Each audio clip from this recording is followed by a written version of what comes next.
everybody. Hope you all are having a wonderful evening. Hope you've had a wonderful past day or so since the last stream. We had a 4-hour stream on Saturday. Didn't really realize that until afterwards. But man, we had ourselves a good time on Saturday. If you guys didn't know, Saturdays, it's a pretty chill stream.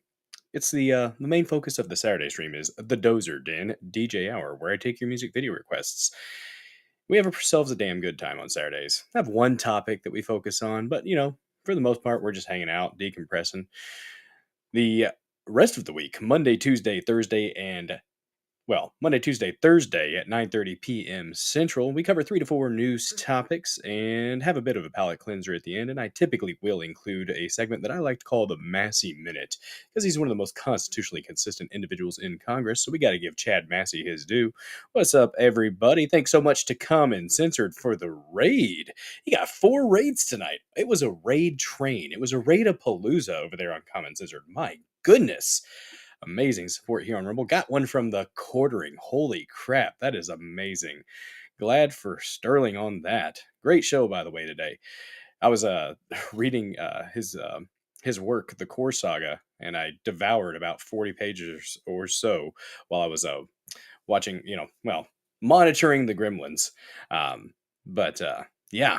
Welcome to the Dozer Den, everybody. Don't forget to smash that like button. Give it a good thumping. Caress that like button. Lean in real close to that like button. Whisper sweet nothings in its ear and just give it all you got. That like button, guys, it's very, very important, all right? It's a very important button. I myself had forgotten to smash it. We're up to 14 likes. I see we have 62 people watching here on Rumble. Let's get that like button. Smash it just a little bit harder, guys. Thanks so much for joining this episode of the Dozer Den. Like you might have seen in my little placeholder video, the goal of this channel, information, entertainment, infotainment, some might say. If I can help make a crap sandwich just ever so slightly more palatable, well, I feel like I've done something, something important there. Thanks for the follow, by the way, Wise Elk 130. There you go. Oh, good. Something no fucks given, or no FKCUSGIVEN. Pretty much no fucks given. What's up, Cyrene Pickle? Shocked Pikachu, indeed. And Mama Mac as well. Trader Todd over there on the YouTubes. Because, guys, proud Rumbler, Extremer, and streaming at least for 30 minutes because I need more paid members on the dozerden.locals.com to stream longer than that. But we stream at least the first 30 minutes on the dozerden.locals.com. Check it out. It's a fun little community there. The great thing about Locals, guys, one of the most free speech places you're going to find on the internet. The only rules, no genitalia in the live chat and no direct threats of violence. Those are pretty easy conditions, I think, that most people can meet. If you struggle with that, well, maybe go over to Gab, I suppose. I don't think Gab allows nudity. But anyways, though, we are also streaming to pill.net as well and BitChute, BitChute, not BitChute, BitChute. Just found out about a month or 2 ago that they have live streaming there now. So if you want to follow me at Billdozer74__ over there on the X machine. We just cracked 3,700 followers over there. Not really sure why, but I appreciate everybody who follows wherever you may follow. What's up, Yanni Fangs? Good to see you, man. Oh, man. I was out today watering the grass that I seeded into the yard in the bare spots earlier today. And, ever since I've shaved the head, but I'm not going to lie, it's growing back pretty damn fast. I was out, we shaved it just in time, guys. If you didn't know, I got a very generous Venmo donation from Cheddar Steve. Because I had a running gag there for a while, a challenge, not necessarily a gag, but a challenge to the audience, to the Dozer Den, you amazing killdozers here in the Dozer Den. I had a challenge for $200 donation to Venmo or Cash App. I would go ahead and cut my hair because I had been growing it out for about a year, almost 2 years, actually, right at 2 years. And Lady Dozer had been wanting me to cut my hair. And I said, well, if the audience ponies up $200, I'll go ahead and cut it. And I was going to cut it, the 1, 2, 3 fade up. And Cheddar Steve, Saturday before last, asked if I would shave it for $250. Consulted with Lady Dozer, and we came to an agreement. $250 was acceptable. I should have pushed for $3, Dan. Should have done it. But yes, what's up, Harry Toe? Good to see you. Yes, indeed. We ended up doing it on a Thursday stream last week. She braided my hair up and then cut it for me and then shaved my head on stream. And we are going to be donating that hair. I still have not sent it off yet. We are going to be donating that hair to childrenwithhairloss.org. Hopefully some child that has lost their hair for some unfortunate reason will be able to benefit from the 2 years of growth there. And I took care of it. So, yeah. Hopefully they'll be able to use that. That's the goal anyways. Just got to send it off. I guess I would just put it in a manila envelope or something. I don't know. I should probably look into it a little bit more on that website that I shared out. But thanks so much for joining this episode of the Dozer Den. We are at episode 103. My goodness gracious, y'all. Been streaming for a little bit over a year now with you amazing folks. Appreciate the heck out of you. Reason I do the show, guys, for y'all in the chat, for the chat is king. We will probably be going for about 3 hours tonight. I do have a few topics on deck, and as I am in the Rumble Creator Program, I do have to get some premium hours in there. So, oh, look at that. The locals showed up in the Rumble chat. Heck yeah. Bam. Shit. Well, it's showing up in the Rumble live. Okay. I put it back down real quick. My bad, Neuro.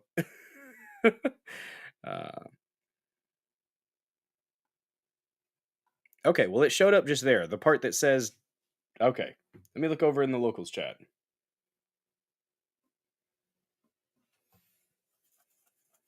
Let me check, Neuro. I got you. First of all, awesome mod in the chat. Don't forget to punch that like button. That's right. Give it a good thumping. Rumble it hard. Let me find it. There it is. No? Not over there.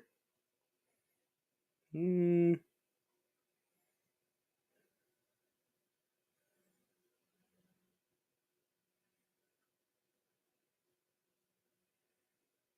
you go.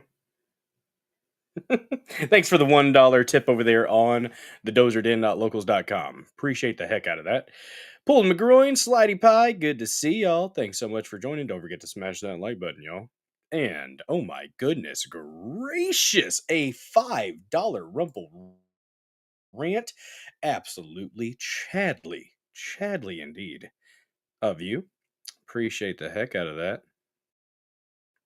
And I'm not sure why my feed is going a little bit choppy. Giggity, Internet, guys, giggity.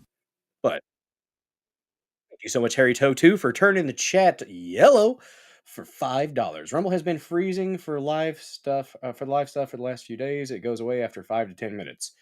Okay. Well, hopefully that happens. Usually it doesn't start buffering like that on me until a good bit into the stream. Hopefully that's not a thing that it's going to start doing on a regular basis, or I will absolutely stop using Rumble Studio and just get my 30 hours, I guess, in with the Rumble Studio and then just do something else, because that can't be happening. And it hasn't been an issue, so let's see. Hey, that's right, guys. If you haven't followed Common Censored yet, go ahead and give Sterling a follow. There's the link. Awesome mod in the chat. Appreciate you, Neuro. Make sure I'm not missing anything here. And thank you so much for the $1 tip over there in locals, and then for the $5 rant here on Rumble. Guys, if you haven't yet followed here on Rumble, go ahead and smash that follow button. We're trying to hit 1,000. We've been at 870 something for a good while now. I think we're at 874 now. So go ahead and give me a follow here on Rumble so we can get to that 1K mark. What's up with Maven over there on pill.net? Thank you so much for the red pill. Much appreciated. Got a pretty fun chat over there on pill.net, by the way. They have stickers, which are just gifts, but they call them stickers there. And with a repost over there. Thank you so much, Maven. Appreciate you. Oh, man, guys. Oh, man. But yes, we have some topics tonight. We do have some topics. Let's go ahead and do the appetizers. We're going to touch on them briefly. And then after we get done doing that, we will dive into them in depth. Thanks so much, Maven. I appreciate you. Glad you liked the show. I've been told it's fairly adequate. I'll take it. I'll take it. I'm having fun with it. And as long as you guys are having fun and I'm having fun, well, we'll probably keep doing it.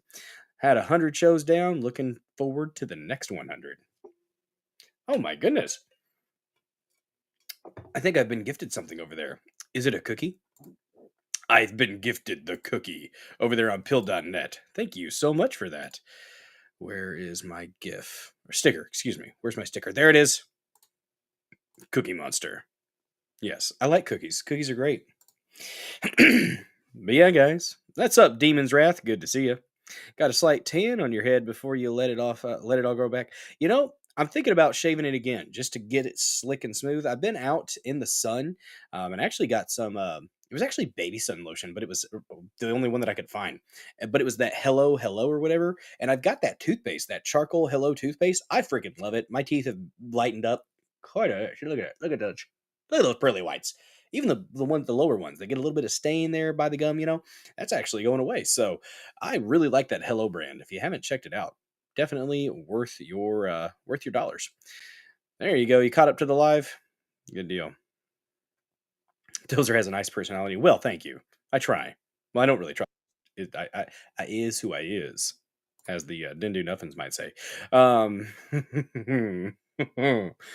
Oh goodness gracious, guys! They want a race war to start. They do. And there's people that are mad for righteous reasons, for sure. But it seems like the powers that be want a race war. Another summer of love. After this Carmelo Anthony guy, he's gonna freaking get convicted, and then they're gonna riot because the murderer who got pissed off because he couldn't handle being checked by somebody else decided to stab a kid in the heart. That's what's gonna happen. He's gonna get convicted, and then the didn't do nothings are gonna fucking riot. I don't want that to happen, but that's what's probably going to happen. And I really hope that Trump goes ahead and puts his foot down and actually instigates uses the Insurrection Act against them, because that's what it was during the Summer of Love. That was a blight on the last Trump administration. When you have governors that aren't going to protect the citizens of the state from violent mobs, that's when the feds should go ahead and come in. I'm libertarian as fuck a lot of the time, but that's a situation where the feds should have come in and absolutely put people in their damn place. Yes, absolutely. Um, Demon's Wrath. I'm 5'6", right? Like, I'm 5'6" and short and stocky. Okay, I still am freaking shocked by how much bigger my shoulders look without all that hair. My God, I've been thinking I've been getting smaller, which I mean I am because I haven't been working out as hard. But Maven, I feel it. It's a look. And I've been told that my head is reasonably shaped, so apparently I can rock the bald look. What's up, Alaskan Ballistics? Good to see you, bud. Guys, if you haven't followed Alaskan Ballistics yet, go ahead and give him a follow. He does the splody stuff. Gun content, guys. He needs all the guns to tackle the moose and bear that are up there in Alaska trying to kill him on a regular basis. Great content. It's got some fun original pieces that he has every now and then that he'll request from us to play here in the Dozer Den on Saturdays during the Dozer Den DJ hour. They're always usually pretty damn solid. So, good stuff. Need to get a battle axe or a giant warhammer? Yes. I mean, 5'6" with an 8-inch. Not far off. I'm not trying to brag, but you were close. That was TMI. Guys, here in the Dozer Den, we talk about stuff and things. Stuff and things, okay? It's really, really important to enunciate on the internet. Oh, goodness gracious. Hairy toe, come on now. Men have the blessing of having their aging be hot. I told this story to Lindy Rig. Whenever I worked at, and I've said it a few times on stream, whenever I worked at the Cape Girardeau Walmart at the bakery, I worked with an older black woman. She was in her 50s or 60s, named Alma. She's a lovely woman. And I was complaining about having a baby face, because when the beard's not here, I still got a baby face, all right? And she was telling, I was kind of complaining about it, because I was rocking the chin straps at the time, didn't have the full beard yet. And she said, Bill, honey, she said, you may have a baby face now, But when you're 50 years old, you're gonna be one fine looking man. I said, Alma, come on now. Oh, she cracked me up. She was fun. Her and Daphne, little Filipino chick. We were an awesome crew. We were the best crew in that bakery. We got stuff done, and we had a fun time doing it. Yep, the baby face, it persists. Bill isn't a gay dwarf. He's a based underground dwelling dwarf. Yes. Guys, speaking of underground, that's going to be the second topic. First topic. Okay, so I'm gonna work my way back around to this. First topic that we're going to talk about tonight, that anti boycotting IGO. We had a good rant about that towards the end of the stream, like at 3 hours and 50 minutes, because I saw Sterling posted on X, and I lit into that issue pretty fucking hard. Guys, if you know, I have this cool little button. If it's your first time here, I have this fun little button. It's the Gurameter or a Rantometer. So I've got that one, and I've got a Rageometer. Yeah, Rageometer, not Randometer. Some call it something different, but I don't.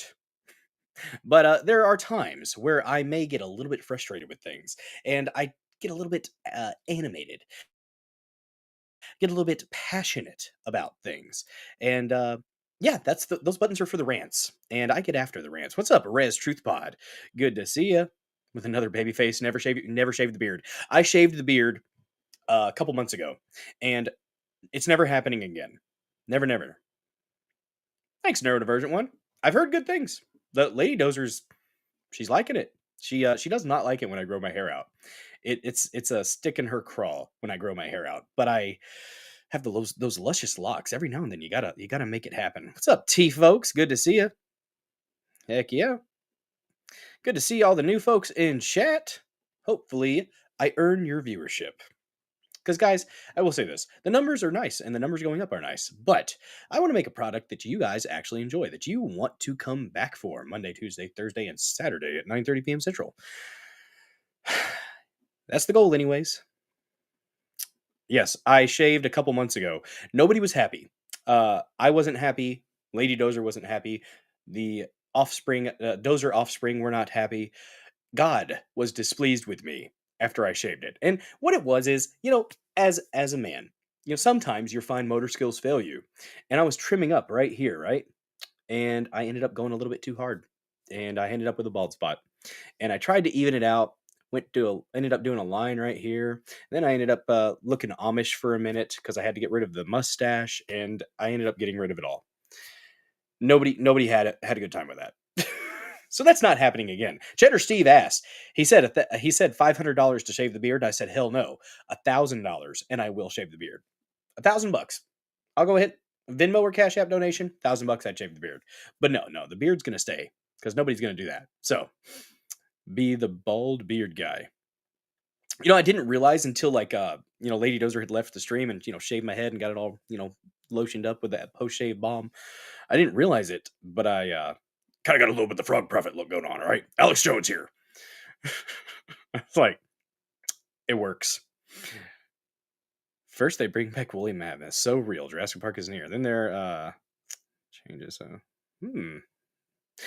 Yeah. So we're going to talk about the anti-boycott thing. That is dead on arrival. It got axed. So absolutely fantastic. Good job to everybody on the internet who made us think about it.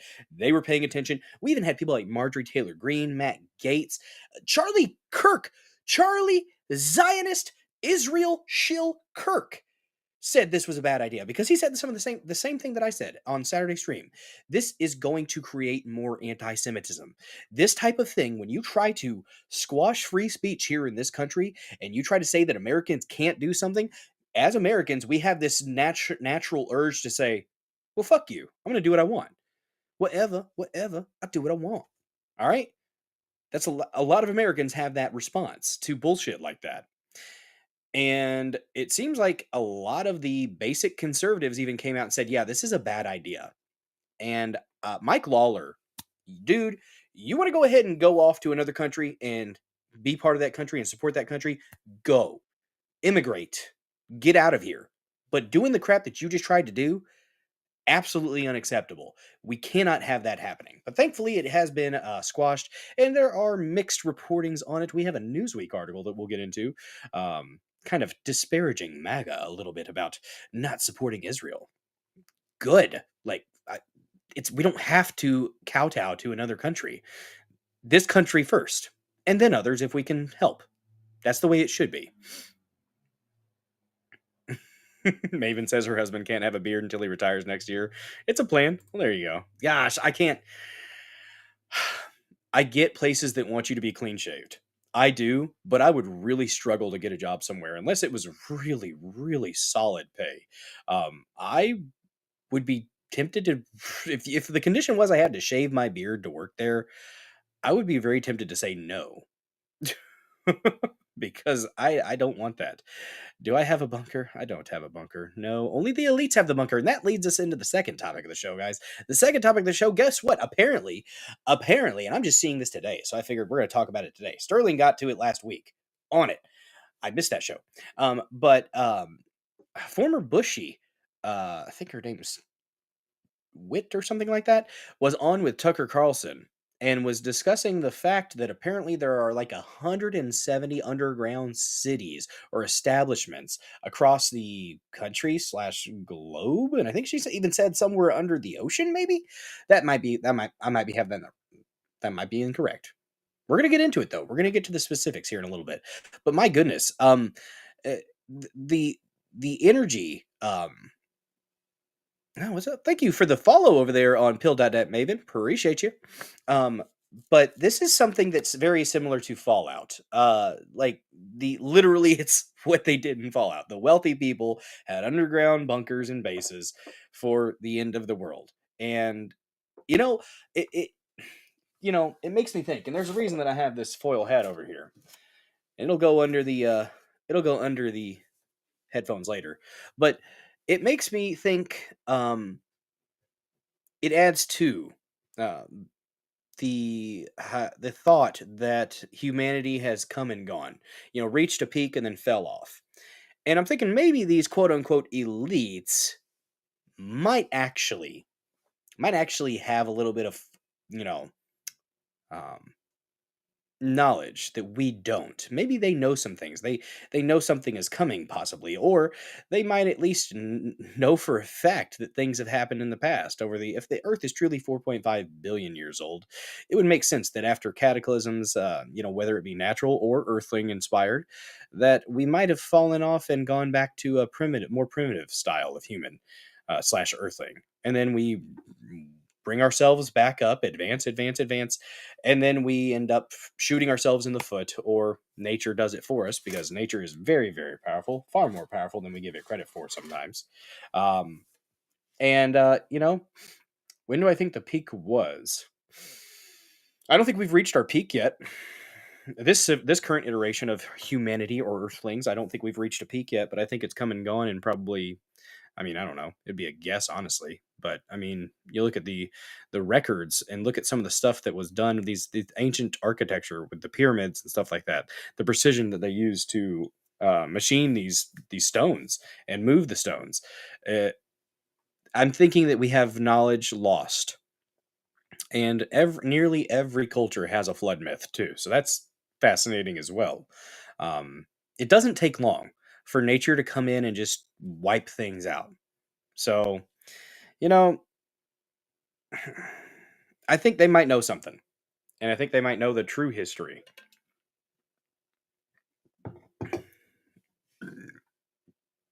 Ooh, got two what?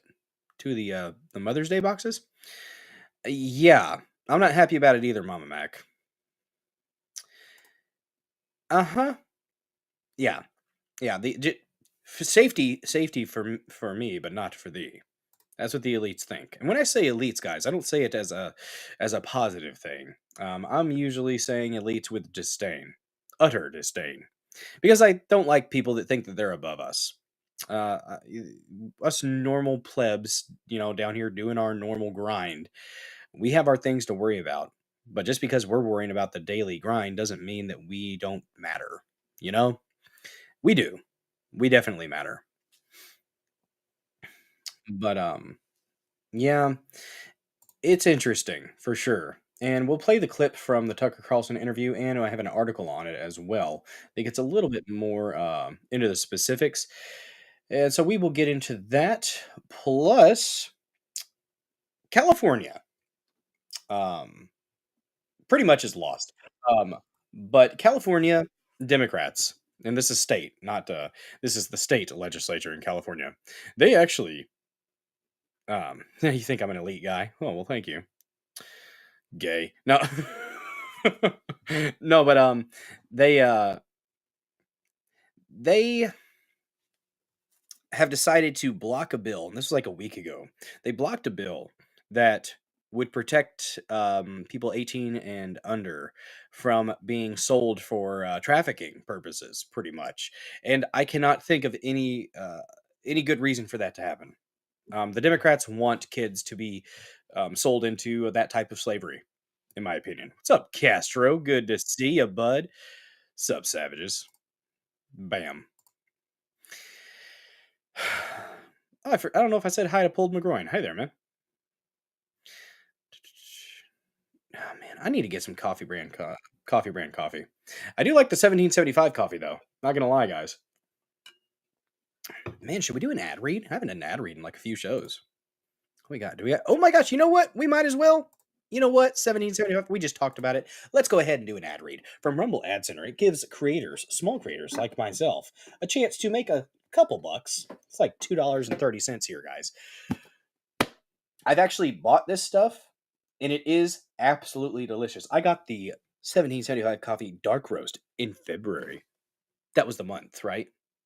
The Facebook ad for the dark roast, no chill whatsoever. Talks about magnum sized bags and stuff. Only ships in magnum sized bags, and I'm just like, really? The dark roast? Really? 1775 coffee? They were supposed to announce the winner of this Cybertruck, by the way. But anyways, guys, have you still haven't tried 1775 coffee? Now is your shot. The 1775 starter kit just dropped only 1,000 units. Oh my. It's extra special, guys. You're getting the bold, dark roast that it's hotter than a CNN fact checked, the smooth, medium roast, and the vitality of mushroom coffee for clean energy and laser focus, no crash. All single origin, small batch, toxin free, and mold free. Plus, you're also getting a gold spoon clip. Gold spoon clip. Because freedom isn't scooped with plastic. No, no, no. A frother strong enough to stir up your coffee and your mother in law's political opinions. And a black 1775 tumbler that says, I don't take life advice or caffeine from a woke sea witch. I like it. That's, guys, believe it or not, that is $170 worth of coffee and gear. Yours for the low, low price of $99. This is for the ones who've been watching 1775 blow up on Rumble, wondering if it's actually worth it. Spoiler, it is. Go to 1775coffee.com/studio, STUDIO, and grab your starter kit before they're gone. Bold beans, clean fuel, and a morning routine that stands for something just like Rumble does. Start your day with coffee that actually backs what you believe. Check it out. Seriously, though, delicious, delicious coffee. I have another box on the way because I had canceled the auto subscription, and I felt horrible after that because I went back to Walmart Great Value coffee. And my soul was crushed every time I took a drink of it. Not gonna lie. I try to make those ads fun for you guys. Thank you. I appreciate you. I try to make it fun. I have fun with it, so hopefully you guys are having fun with them too. That's a new one though. They switched it up on me. I guess they had to take it away because the whoever won the Cybertruck really wanted to win that Cybertruck and $30,000 cash, y'all. That would have been awesome. Yes, absolutely. Spread the word of the Dozer Den. Let him know. I've got a good voice, apparently. You guys should have heard me whenever I had a sinus thing going on. I had like the flu or something like that, and yeah, it made my voice lower, like a couple octave. And I forgot who it was said that I had an amazing DJ voice at the time. So, oh yeah. But so the Democrats, They want to hurt kids. We're going to get into the story. We've got a clip from a sassy Republican gay man in the state legislature there in California calling out the demons for being demonic, honestly. And it's really cool to see that. We need more of that. There are normal gays out there, guys. Normal gays out there that just want to be with whoever, and they don't want to fuck kids. There are normal gay folks out there. I've got my youngest brother, the hairdresser, queerer than a $3 bill. And he's not trying to fuck kids. He's not trying to do any of this agenda pushing crap. He's actually very involved in the community and is like really like I'm proud of this little dude. He's like a foot taller than me, which isn't hard. 5'6". But he's actually working his butt off and it's cool to see. Your little bros do real well. Very white. Oh no. But no, I am in the Rumble Creator Program, so we do have to do we'd have to do 5 hours of Rumble Premium content per month. So I usually keep it to the end of the stream, and I will not do it on Saturday, the Dozer Den DJ Hour streams. That is for everybody. I will not put any of that behind a paywall. But during the premium portion, to watch the show, you have to have premium. And if you haven't clicked get premium, that red button, guys, anytime you do that on my content, it helps me out being part of the Rumble Creator Program. I'm not really sure what the specifics are on that, but every month we get a little bit of a check. So if you feel so inclined, it's $9.99 a month for Rumble Premium, or $99 for the year, but I think you can still use promo code studio and get $10 off. So it is worth it, honestly. If you like the creators like Crowder, Viva, the Quartering, Redacted, they do premium content. Russell Brand, Timcast IRL has premium content as well at the end of the stream. When you click get premium, you will have access to all creators who do premium content. So, and another cool thing, if you go ahead and join the dozerden.locals.com, that will get you premium access as well, from what I understand. Pretty sure that's right. Right, Neurodivergent one? Cool thing about subscribing to Bulldozer74 for a measly $5 a month, though. Measly $5 a month. Not premium. I was incorrect on that. I don't know where my brain went right there, Neuro. But the cool thing about subscribing to Bulldozer74, you will get access to a plethora of amazing emotes, and your name will be lit up in the most beautiful shade of MAGA red. Some people call it the Rumble Rash, and the only treatment is America. This right here is my co-host, by the way. I didn't introduce him, Bobble Trump. And he has a lovely foil hat that Lady Dozer fashioned for him. He also is wearing the FJB wristband that I had on for nearly 3 years. It looks good as a sash. I'm not gonna lie. It happened on stream. It was organic. You like my Guido? Hey, Annie, what are you doing? This isn't a normal pod racer. I've been told that's decent. You like the Guido voice, huh? Appreciate you asking. Dave Rubin is a good gay? Yeah, probably. I haven't watched his stuff in a while, but yeah, I mean, I don't really have any serious problems with Rubin, I suppose. But there you go, guys. There you go. When you subscribe to the dozerden.locals.com, you get access to that community. Plus, like I said, you get lit up. Rumble sub, but not premium. There we go. I don't know where my brain went there, Neuro. There you go. Oh, something you can do, guys. You can actually gift out subs on Rumble. If you click that little red present box, you can shower the chat with your love. Some might say spray the chat with your love. Whatever verb you want to use to make yourself feel good. That's something that you can do.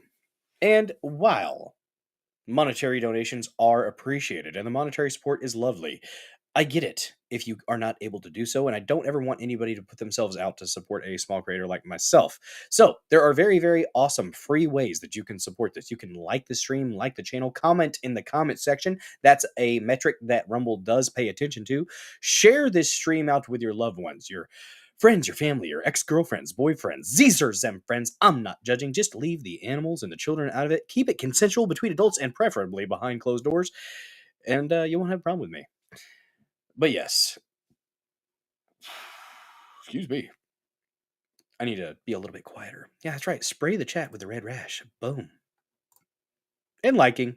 Very, very, very free. Smashing that like button. All right, guys. Well, I think I've procrastinated long enough. You guys ready to dive into the topics? I forgot to say the premium portion is going to be finishing up the watch and discuss to the JRE with Hal Putoff, renowned physicist. A little bit too much focused on remote viewing. Not gonna lie, I would like more talk of the alien spacecraft and 0 point energy. That would be nice. That would be a good thing. Maybe talk about that just a little bit.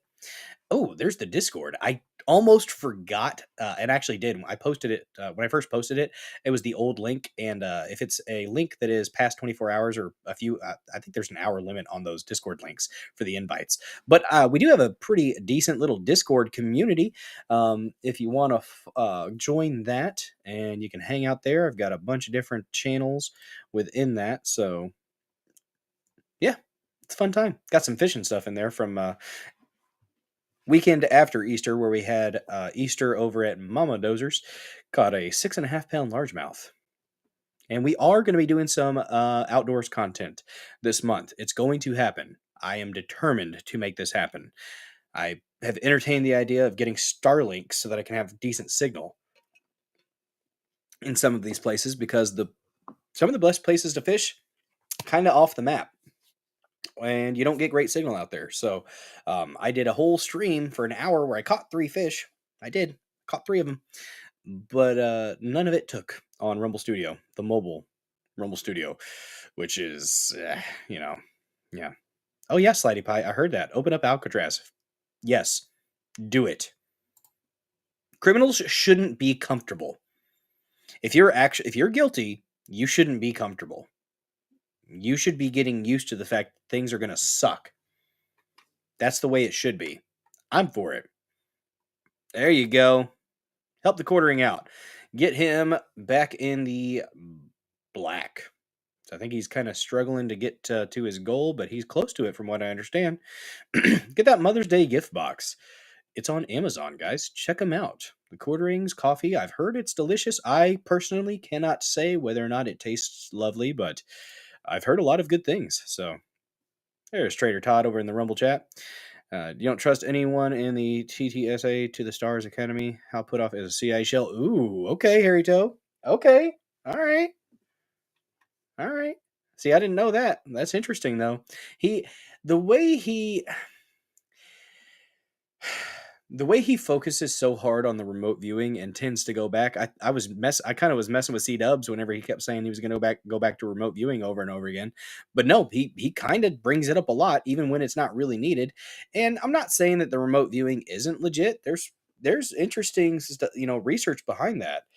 But I think there's more important stuff that you could have been talking about on a huge platform like the JRE. Like, just saying. Let's see.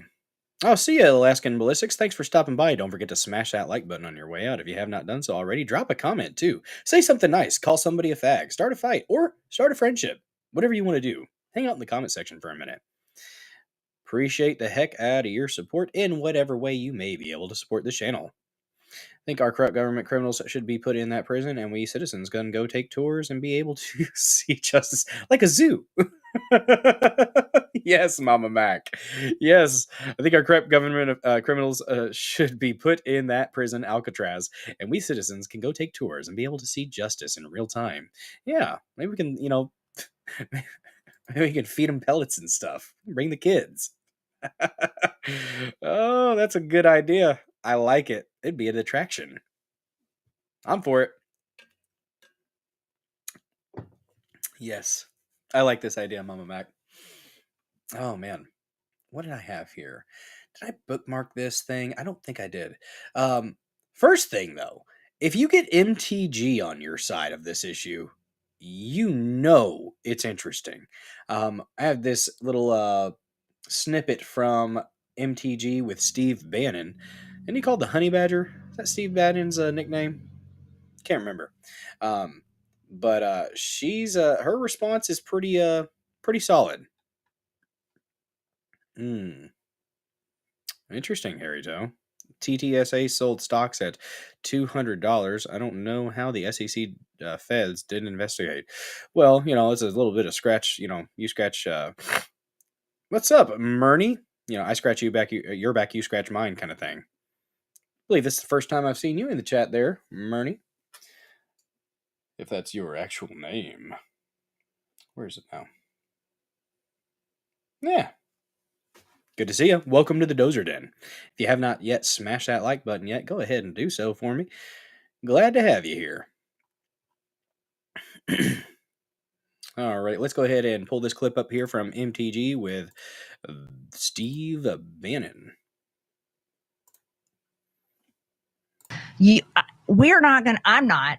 I'm sure plenty of my Republican colleagues were going to, but I am not going to vote on a bill that tells Americans or American companies who they can buy and who they can boycott. Because in America, you have the freedom to buy and boycott whoever you want, Steve, whether I agree with it or not. Yep. People hate on me every day.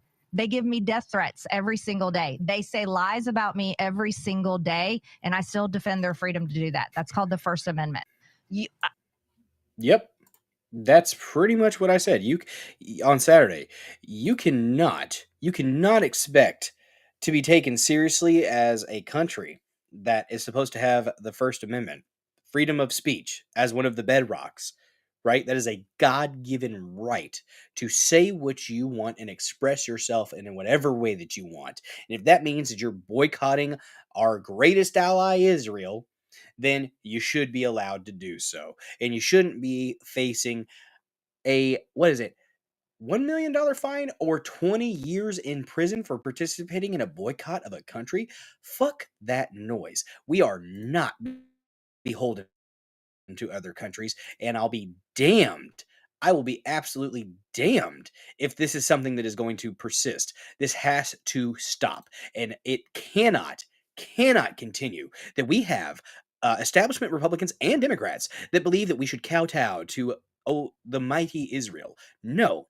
And it's not anti-Semitic. It is not anti-Semitic to say that you don't like what Israel is doing. You can criticize Israel without hating all of the Jews, okay?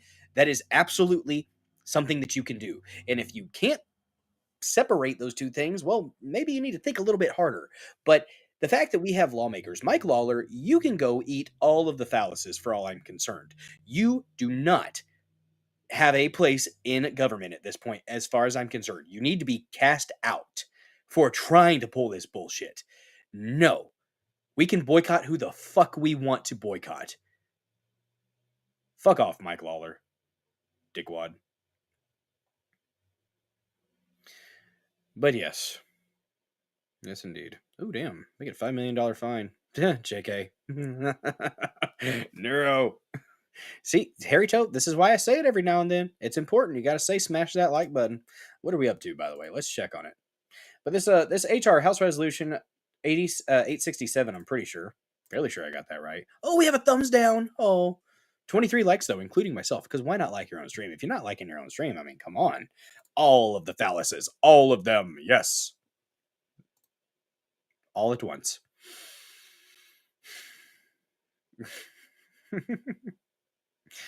Oh, damn.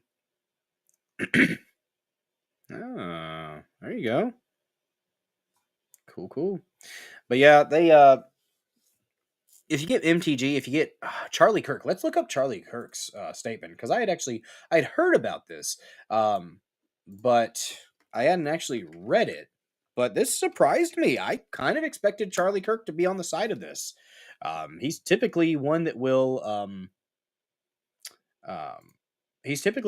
be all on the Israel shill stuff. But here we go. Oh, wait a second. No, I think this is the right one. There we go. Yeah, damn commies. Come on now. If you're not getting a thumbs down or two, well, you're not. I figure if I'm getting a thumbs down or two, maybe I'm doing something right. I got somebody that is salty about what I'm saying. Let's pull this up here. The statement from the Kirk, the small-eyed individual. Does he have a large face and small eyes, or very close set eyes, or just his eyes are close set and he has a normal sized face? I don't know. I try to figure it out, but I'm still kind of confused.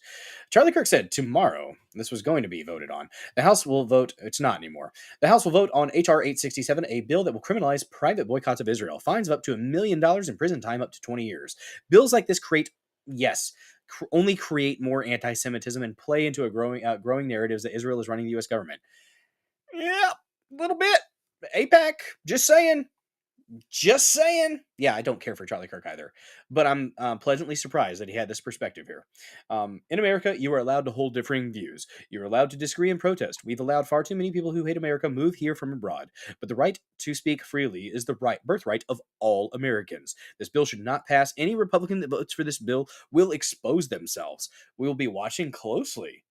Damn. Like, that's pretty fucking hard for Kirk. Like, I did not expect that. It's a pleasant surprise. Good job, Charlie. Unless, oh god dang it, let's get the foil hat on for a second, guys. What if it's all a ruse? What if it is all just a ploy? What if Mike Lawler was put up to this by the establishment to give a gift to the more neocon, squishy conservative base, or just swamp monster kind of type folk? What if this was a gift to show that no, they actually aren't owned by Israel? What if this was their ploy to be like, no, actually we are independent and we'll criticize Israel. Yeah, it's okay to boycott them. Like, tinfoil hat time. Just saying. What if? I don't know. All right, the hat's off for now. We'll be back on later. Could be. There's the shiny object over here type of thing could be going on too. Because, the whole Iran thing, the India-Pakistan thing, we talked about that.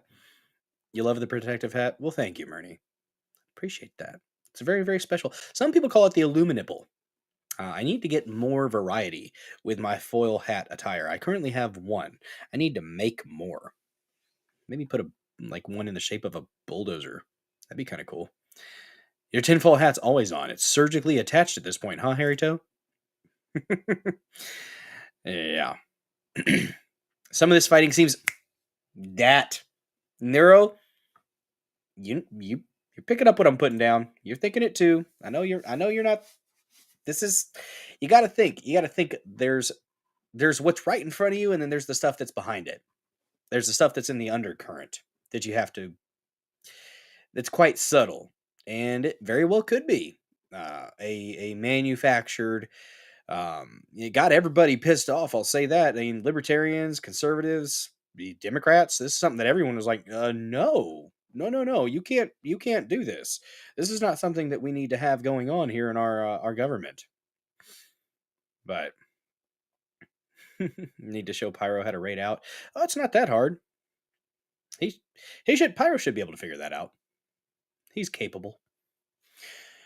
Let's see. What did we have here? Let me get to my bookmarks. By the way, if you haven't followed me over there on the X machine at BillDozer74 __, or I think you can search Dozer74 and find my account there. They got me up to 3,700. Not really sure how, but hey, I'll take it. Let me see here. I don't think I had this pulled up in my bookmarks, actually. I do have some fun stuff in the bookmarks that we will use for palate cleansers throughout the show, possibly, though. Let's get into this article from Newsweek, y'all. Do a little bit of news here. 3 to 4 news topics. 3 news topics, usually. And then the palate cleanser is going to be the premium segment. Although we will probably have a Massey Minute as a bit of a palate cleanser there towards the end of the show before we go to the premium portion. Let's get into this article here from Newsweek about it.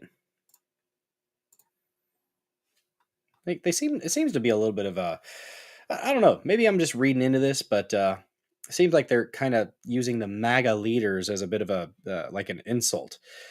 But from Newsweek, MAGA leaders defend Americans' right to boycott Israel. Oh, go away. I can't move it. Damn it. Let's see. Saying pretty much the MAGA individuals were against the bipartisan IGO Anti Boycott Act. House Resolution 867 saying it was pretty much, I think, hindering free speech. Okay, well, why don't you? There we go. Prominent figures from within President Donald Trump's Make America Great Again or MAGA movement came out against the bipartisan IGO Anti Boycott Act. House Resolution 867 saying it would criminalize boycotts and free speech against Israel. It's true, it's what it was doing.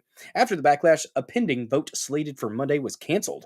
It's beyond outrageous and offensive that House leadership bowed to extreme right forces and pulled this common sense bipartisan bill. Fuck that noise. It is not common sense. A bipartisan bill that makes anti Semitic and hate driven boycotts illegal. Here's another thing: you can hate people in this country. You can hate people, and that's allowed. As long as you're not hurting them. You can fucking hate people in this country. That's part of your freedom of expression. It's allowed in this country. And these commie faggots coming out and trying to say that you can't hate somebody makes me hate them. Fuck you. Like, I will hate who the fuck I want. Oh, yeah. Oh, yeah. Ooh, premium raids. Give you 3 raid options. How do you do a premium raid? What? I do the thing where you do the / raid and then the URL. What's up? Came for Tate 999 Sofa Ice Cream. You should be able to do so. Yes. Came for Tate 999. Yes.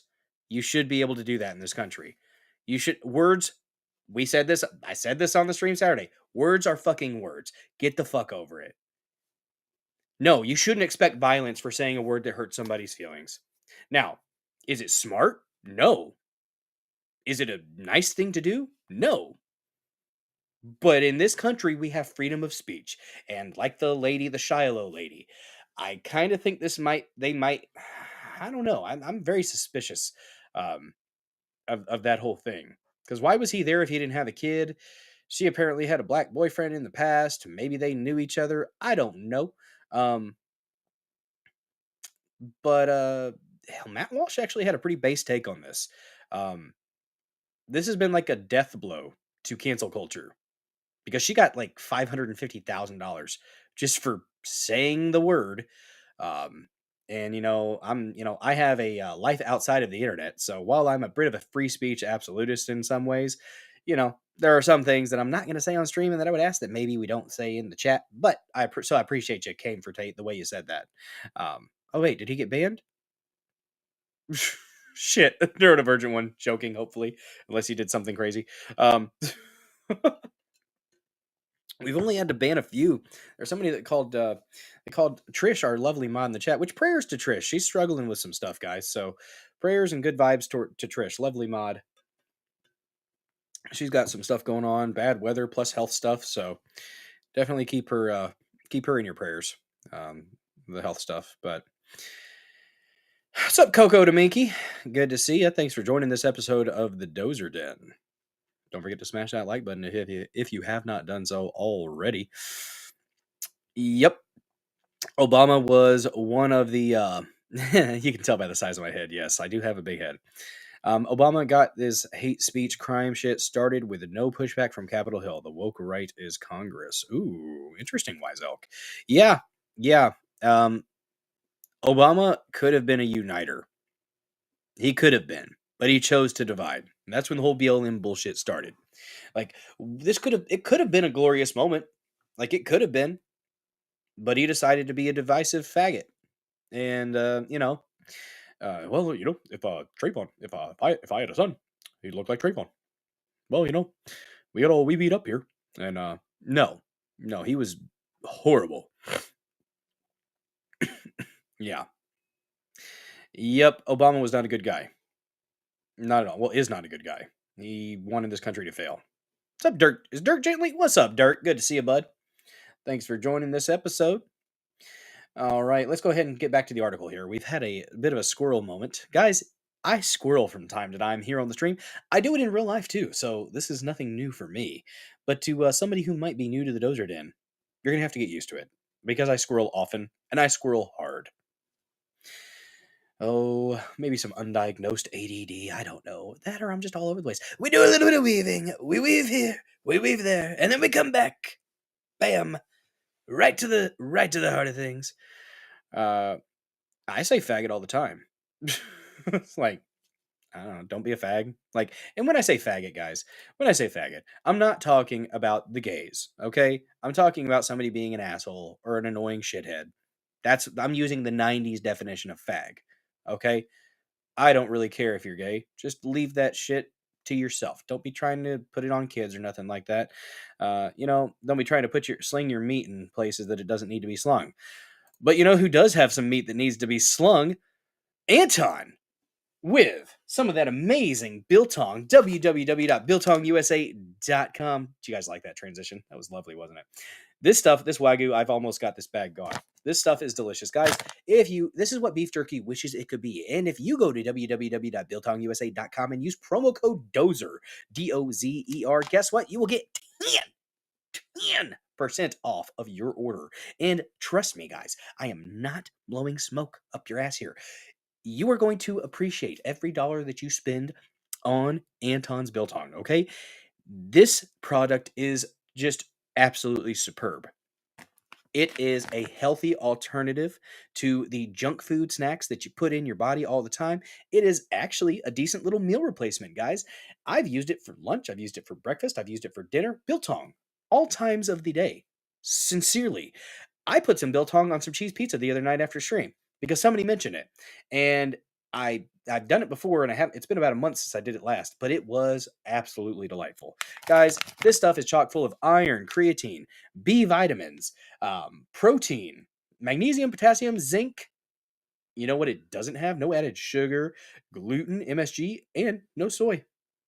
This stuff is delicious. Check it out. Use the promo code DOZER for 10% off. I'm going to go ahead and get a little pinch out, guys. I'm going to show you the meat. I'm going to show you this meat, guys.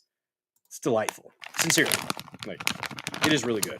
And he's a South African immigrant. Nice, solid family. Look at that. Look at that stuff. Look at the seasonings on it. Look at that thick. This is the Wagyu, right, by the way. There you go. That's the good stuff right there, y'all. That's what it's about. You gotta let the meat slide down your throat hole. That's right. Can I run faster without the drag? That's right.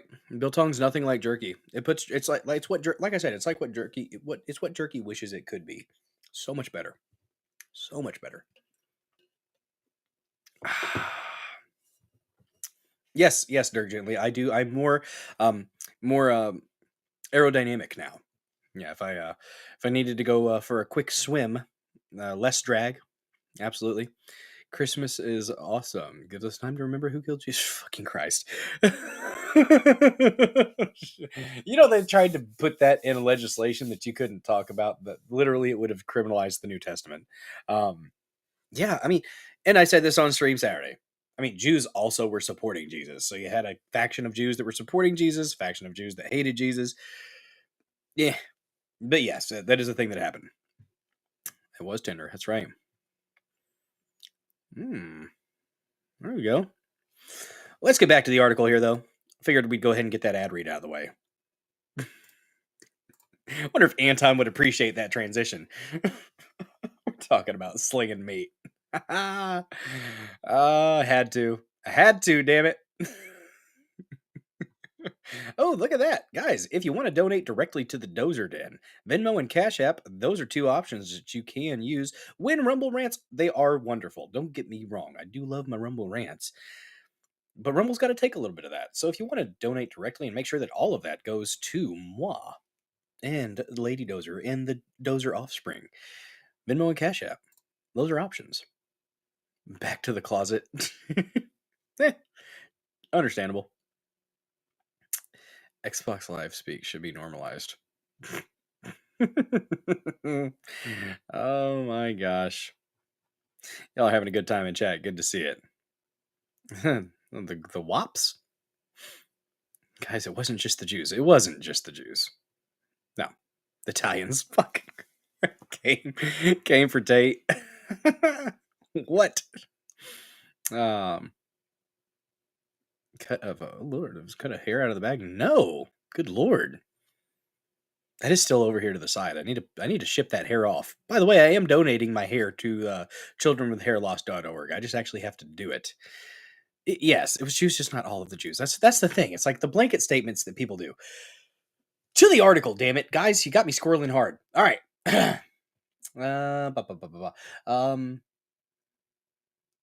So a this was that comment about it being offensive and outrageous that the far right would cause this vote to go away. A spokesperson for Representative Josh Gottheimer, a New Jersey Democrat who introduced the legislation, told Newsweek Monday morning. Newsweek also reached out to Representative Mike Lawler, a New York Republican who introduced the legislation, with Gottheimer for comment. Why it matters. Critics of HR867 say the legislation goes against the right to free speech established in the First Amendment of the U.S. Constitution. Its supporters say it targets anti-Semitic actions, including boycotts of Israel. You can boycott Israel. It's perfectly fine to boycott Israel. That is an expression of your speech. Fuck off, you twat waffles. Absolute twat waffles. The bill has bipartisan support, but also faces bipartisan opposition. You know, this gay shit that they do when they say it has bipartisan support, that can literally be one or two Republicans with a bunch of Democrats, and they'll call that bipartisan support. If you look into it, it's probably a little bit less kumbaya than they make it sound. Just saying.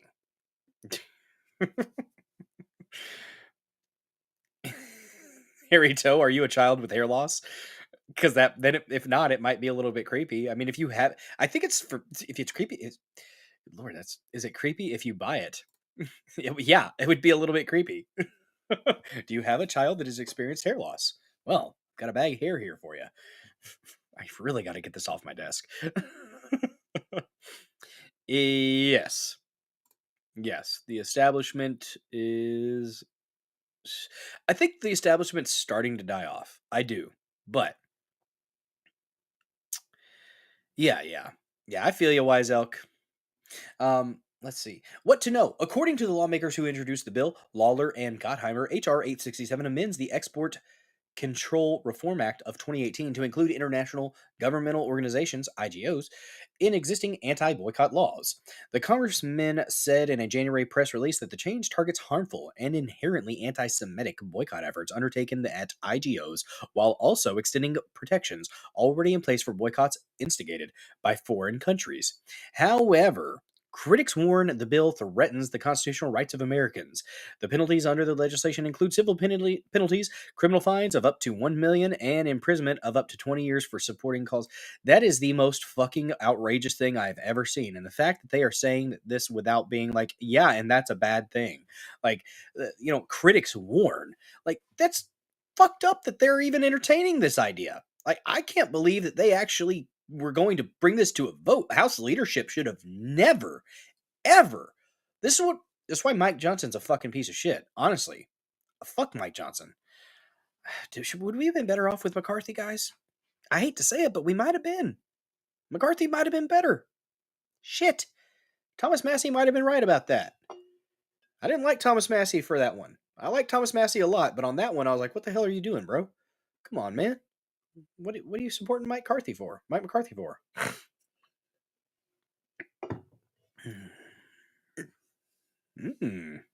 right. Good point there, Wiseau. Let's see.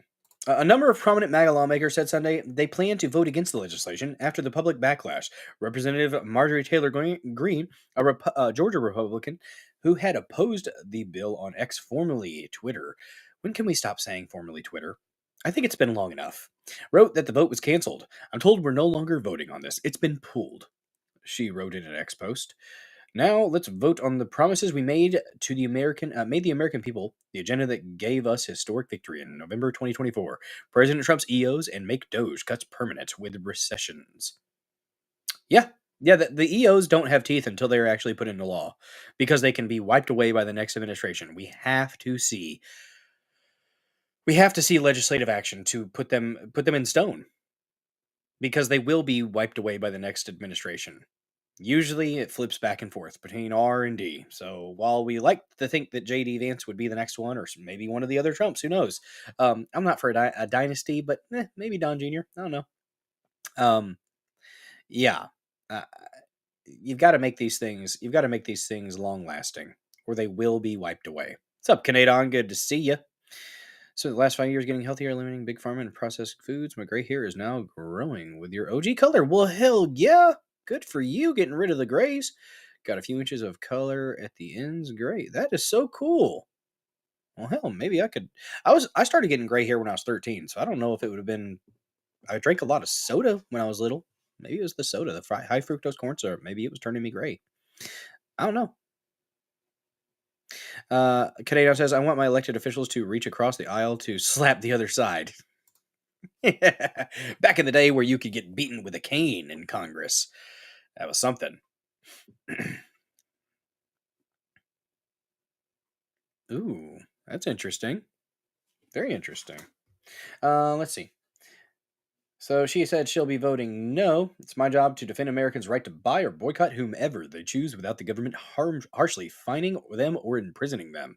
But what I don't understand is why we're voting on a bill on behalf of other countries and not the president's.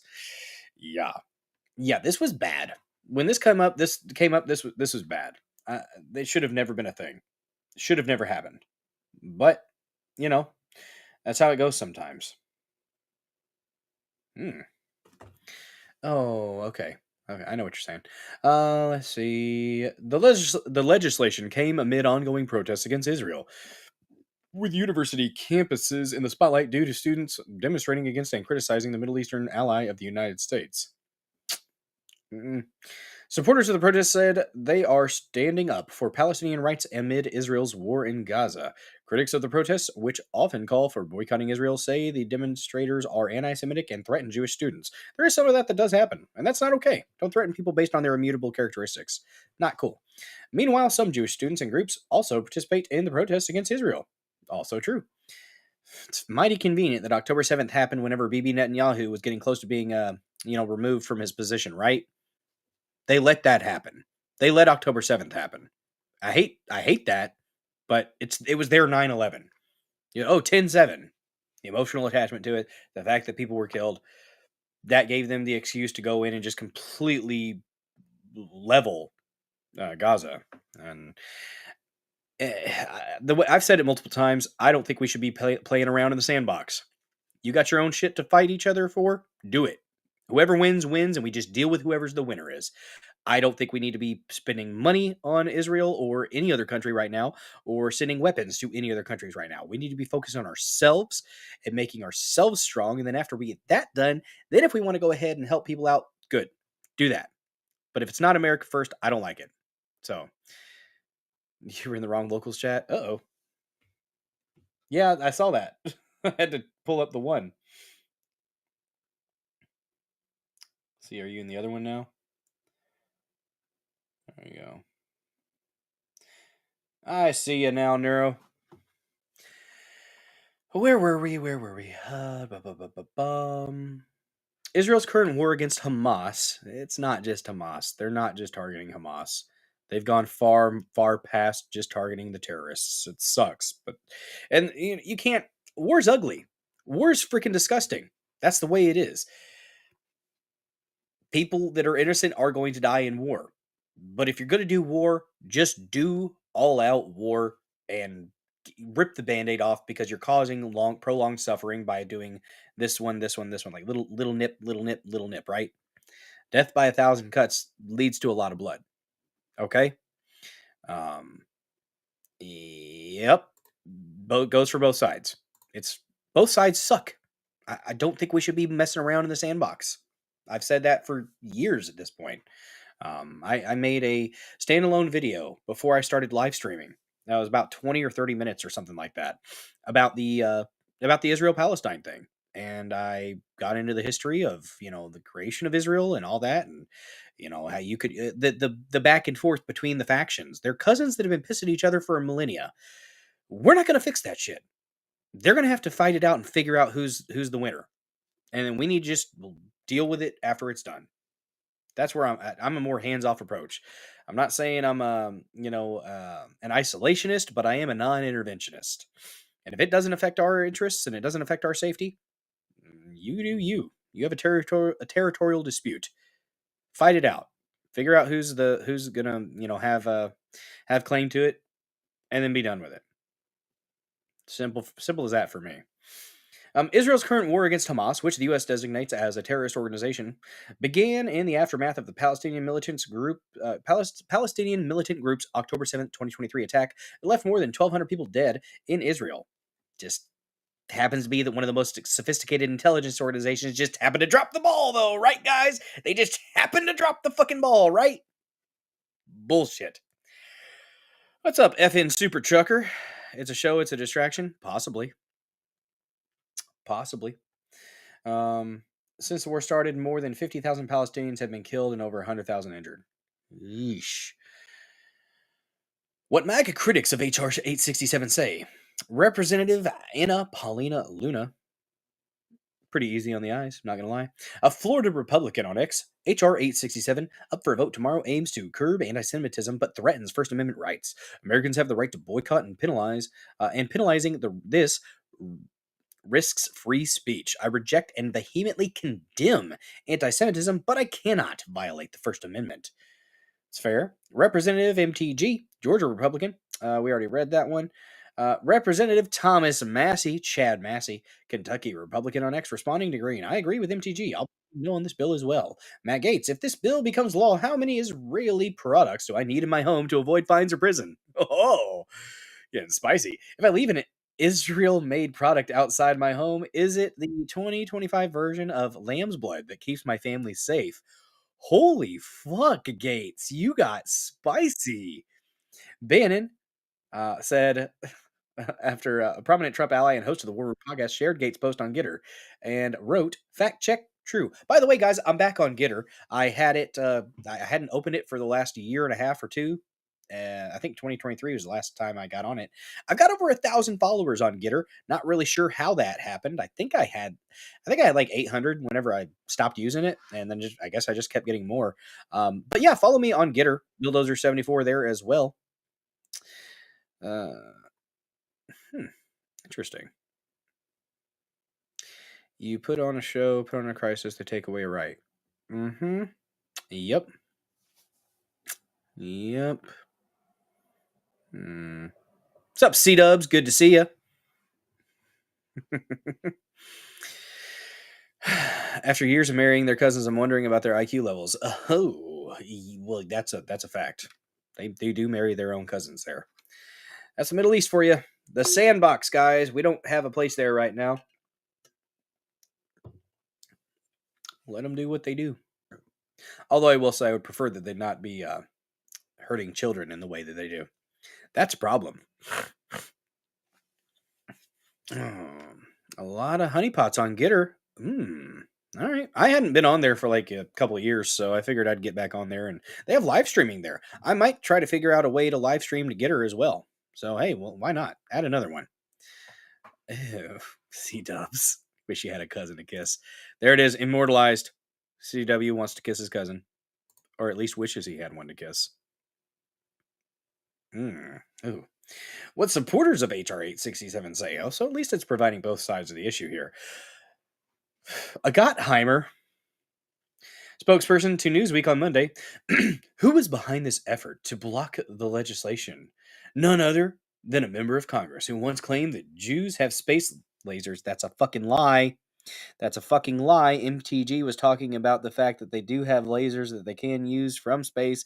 Didn't say they were Jewish space lasers, just said that maybe some interests that were involved with that might have access to that technology. That was grossly mischaracterized, but they still fucking say it over and over and over again. But what she said actually was more nuanced and wasn't as tinfoil hat as you might think. Let the sand people live their own lives. Yes, yes, indeed.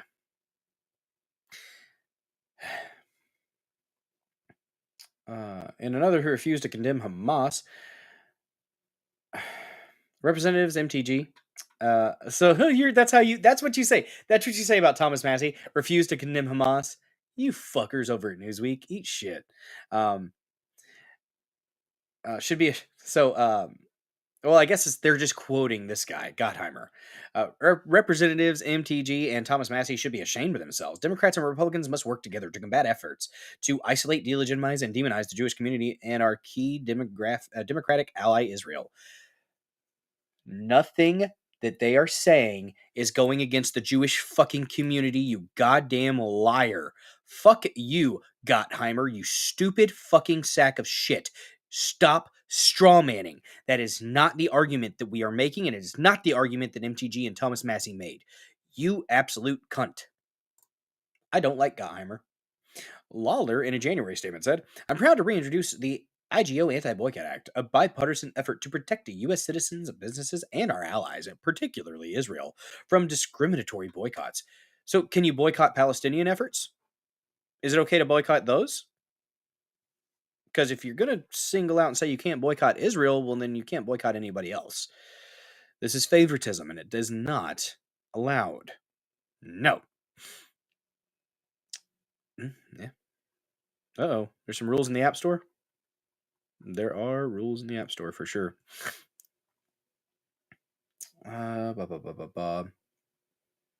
This bill closes a critical loophole by ensuring that international organizations cannot enable harmful BDS boycott, divestment, and sanctions efforts. I'm glad he said that because I forgot what BDS stood for.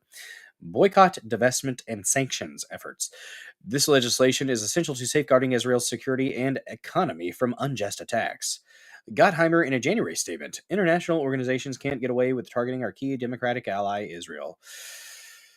That's why we are introducing the bipartisan IGO Anti-Boycott Act to counter the blatant anti-Israel bias in the international organizations like the UN, which has a long history of targeting the Jewish state. Democrats and Republicans must continue to working together to combat efforts to isolate, delegitimize, and demonize our key ally, Israel. Well, you got a script that you stick to, don't you, buddy? American Israel Public Affairs Committee, AIPAC, evil fucking committee. Just gonna go ahead and say it. They are evil as fuck.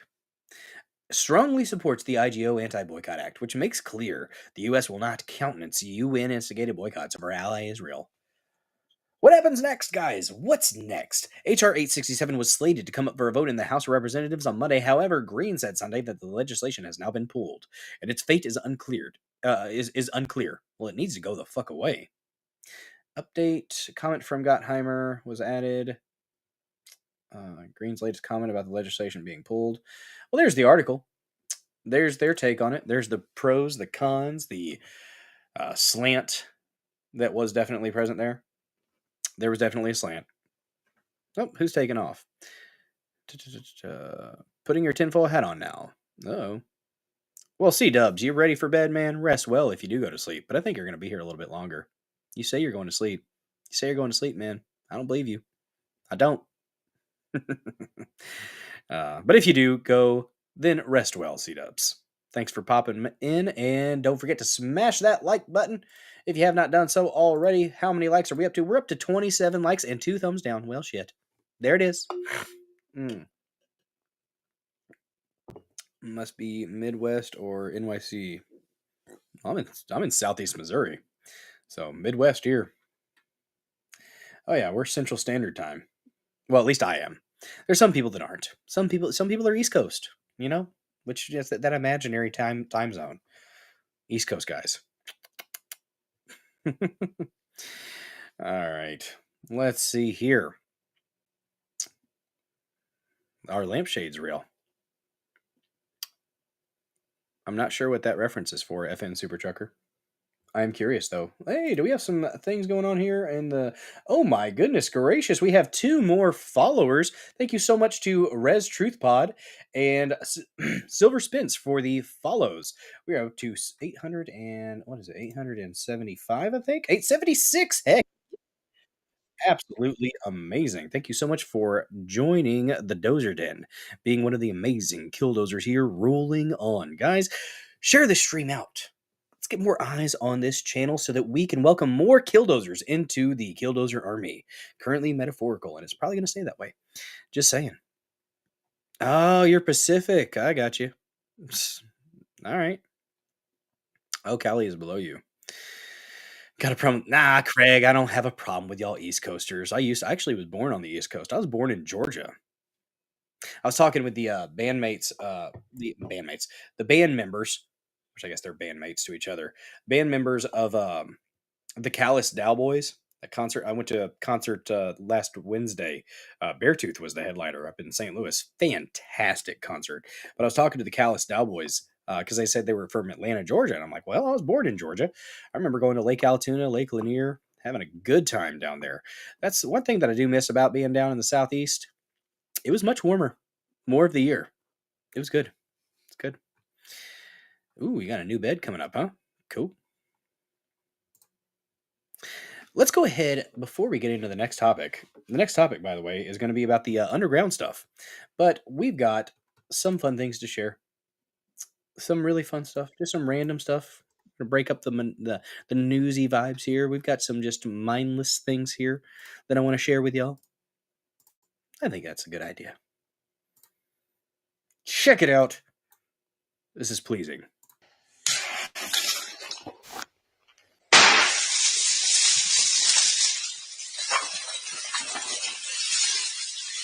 Look at that.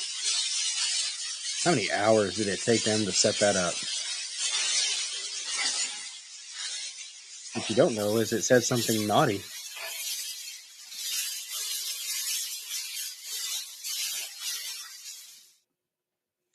Yeah, the cleanup for that? Oh my god.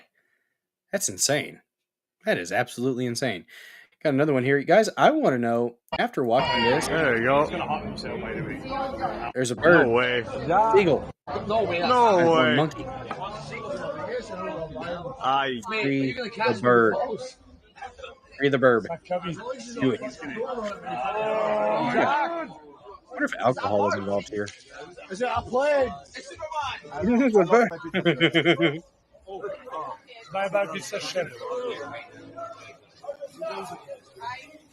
Scottish?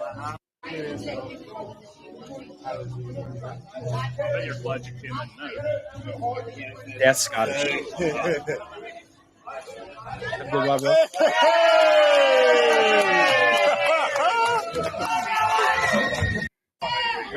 How the fuck did he get down though? Like, I want to see the dismount. I feel cheated personally that I did not get to see the dismount there. All right? I have a good Bob. Well, you know, sometimes we get a Bob Ross voice going on, especially when you talk about that little Aisha. Little Aisha, Muhammad's favorite wife. She was just 6 years old when they married. But don't worry, guys. He waited until she was 9 years old to go ahead and consummate that marriage. That's right, 9 years old, Muhammad had sex with a 9-year-old little girl. I'm sorry, but I might not take your religion seriously if your prophet is a pedophile. Oh, God.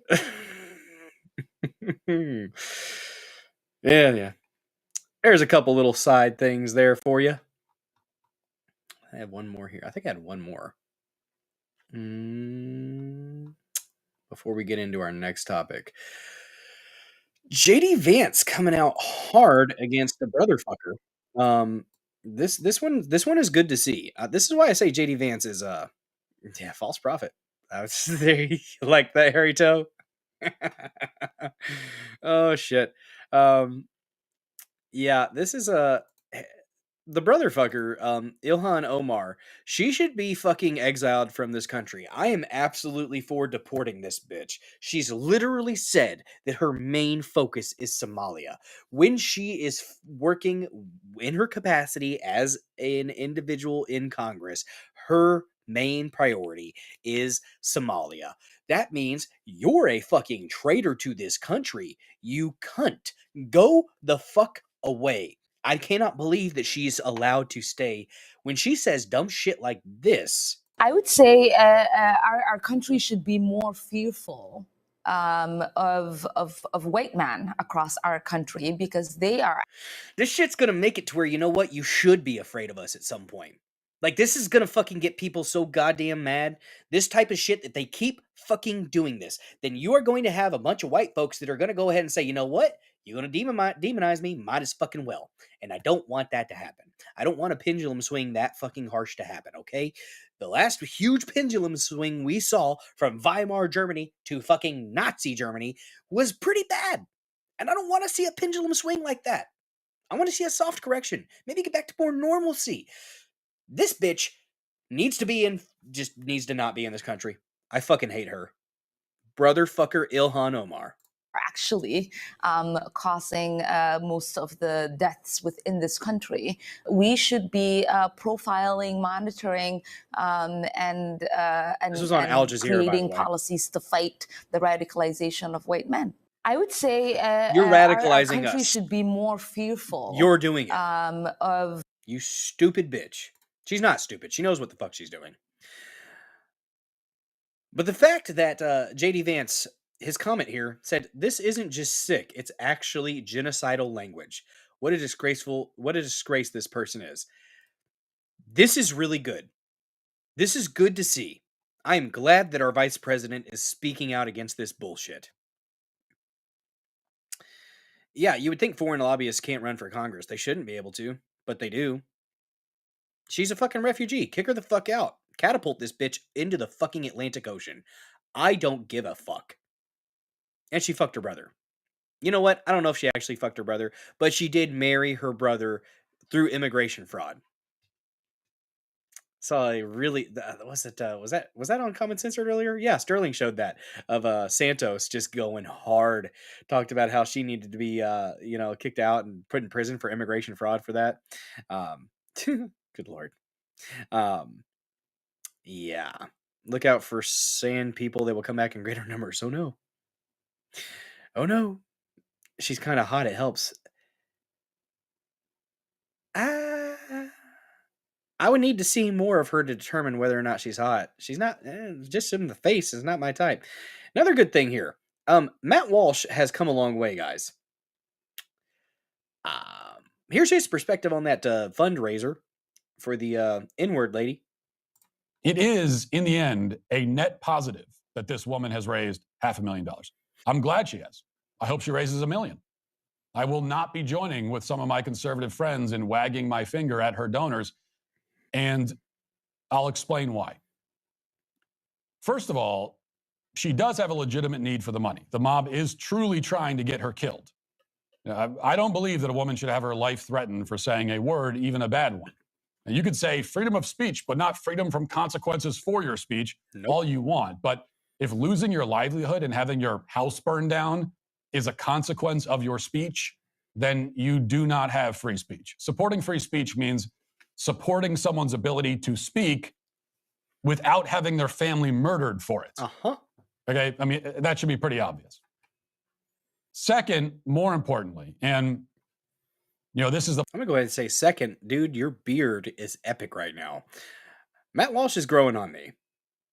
There's a lot of the times I kind of like, a little bit too much with the, sometimes he's a little much on the theocrat type of stuff, but he's growing on me. And impressive beard, as always, sir. The part that I really need everyone to stop and think about.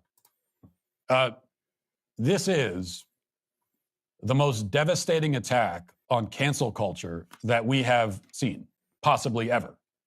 Mm-hmm. Shiloh Hendricks has, without really trying, effectively ended cancel culture. As Mark Dice said in his video about the incident, Shiloh is the final boss of cancel culture, or maybe rather the final boss that cancel culture has to fight. And I think that's right. I'm thinking he might not be at the Daily Wire much longer. Because his recent interview with Tucker Carlson, where he talked about how if you have a country that can't exist without monetary or military support from another country, then you don't deserve to exist. I'm like, and then he said, you don't actually exist currently. If you were propped up by another country, you're not a country. I'm like, he's right. You can dislike it all you want, but he's black and white, objectively, he's correct. You're not a country if you have to depend on everybody else with monetary or military or just support in general. If you can't stand on your own even a little bit, no, you're not a country. You're a territory of the United States. If we're funding you, your territory, pretty much. So, you laughed at Lady Ballers he produced, way too much truth in it. I have not actually seen that. What's up, Chops ITMC with a red pill over there on pill.net. Appreciate you, buddy. One of our monthly subs over there, by the way. Thank you so much for that. I need to get my damn forms into pill.net. And a repost, bam. I'm not dying for Israel. Nope, me either. And none of my fucking kids will either. I will say this, none of my children will be involved in a fucking war for bullshit. We will be conscientious objectors for that shit. I'm not going to send my fucking children for a draft to some bullshit political jockeying. Not going to happen. No. You think the Daily Wire has his back? I don't know. They had Candace's back until they didn't. Which Candace is, not my flavor, to be honest with you. You know what also isn't my flavor, guys? The fact that we have 170 underground cities or deep underground military bases, whatever you want to call them, underground establishments that the elites have spent billions of dollars on. I'm not a fan of that either. But we have a piece. We have a piece here. From Catherine Austin Fitz, former Bushy. She was on with Tucker a little while ago. She had some very fascinating things to say about the contingency plans that the wealthy may have in case of some type of disaster or a cataclysm. They're going underground. Ooh, there you go. Spicy Dirk. Bam. Yeah, I agree. All those caps. Blaze lost Chad Prather. Blaze lost Crowder. Blaze lost You Are Here, which was a fantastic show. It was great. It was great. Well, let's go ahead and play this clip, and then we will read an article that kind of goes over it. But yeah, apparently, guys, 21 trillion, not trillion, okay, not billions, trillions. Oh my God. I just basic bitch can't. I just can't. Can't with this stuff. What happened to the tunnel Jews from a year ago? The tunnels. To the tunnels. Secret tunnel. Through the mountain. Under the streets of New York. Why was there blood on the mattress? I don't know. That one left the public sphere far too quickly. Mild. Oh no, MS-13 stole Bill's hair. Those filthy bastards. What's up, Mild? Guys, if you haven't followed Mild yet, go ahead and give him a follow. He puts out some fantastic content. I don't get to watch as much as I should, or as much as I would like, but he has some gaming stuff and also has live streams. Mild's Culture Plate. Fantastic presentation, fun stories, fun segments as well. Worth your viewership. Ooh, are we going into a conspiracy theory? It's all a conspiracy theory, man. All a conspiracy theory. But no, that tunnel thing was interesting, and it left the public consciousness far too quickly, in my opinion. Apparently, those were more extreme individuals. I don't know. But let's go ahead and get into this back and forth here between Tucker Carlson and Catherine Fitz. And I will be right back, you guys.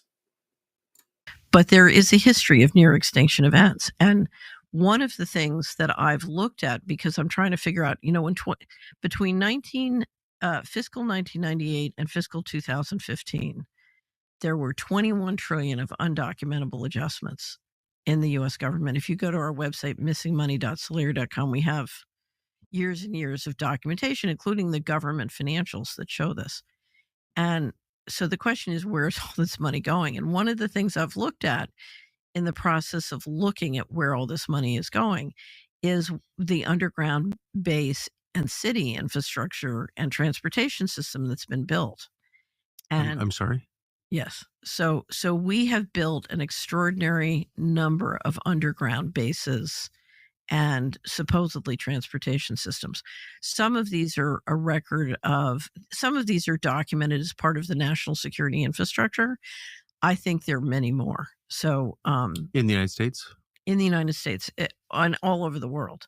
But in from 2021 to 2023, I took one of the smartest subscribers in the Solari Report network, and he and I spent 2 years collecting all the data and all the allegations on underground bases.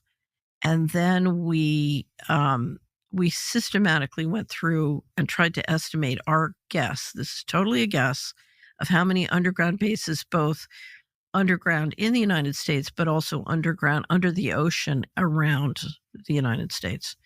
And our estimate was 170. There are some under the ocean.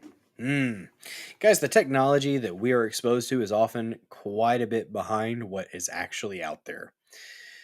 This stuff is interesting. There's the inner Earth, hypothesis, and I've said quite a few times on stream that I think that maybe some of the UFOs that we see are actually just other terrestrial and not extraterrestrial. They might just be something else that we're not aware of. So, yeah. But yeah, this stuff is this used to be, there used to be tinfoil hat stuff, which let's go ahead and do it right. Let's do it under. Oh, look at that on the bald head. Oh my, that's what it's about right here. But it used to be just the tinfoil hat crazy conspiracy theorists were the ones that had this type of thing to say. They would even entertain this discussion, but we're far past that now. We are far, far past that. This stuff is real. It's like Fallout. Transportation network connecting them. And what would be the purpose?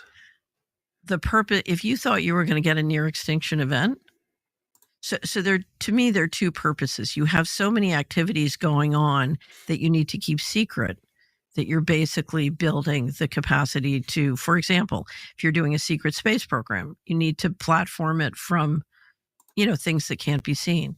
But I think if you're worried about a near extinction event, that's some important science stuff there, Sartorius 01. Not too deep underground, the thermal gradient of the Earth's crust is about 40 degrees Fahrenheit per mile.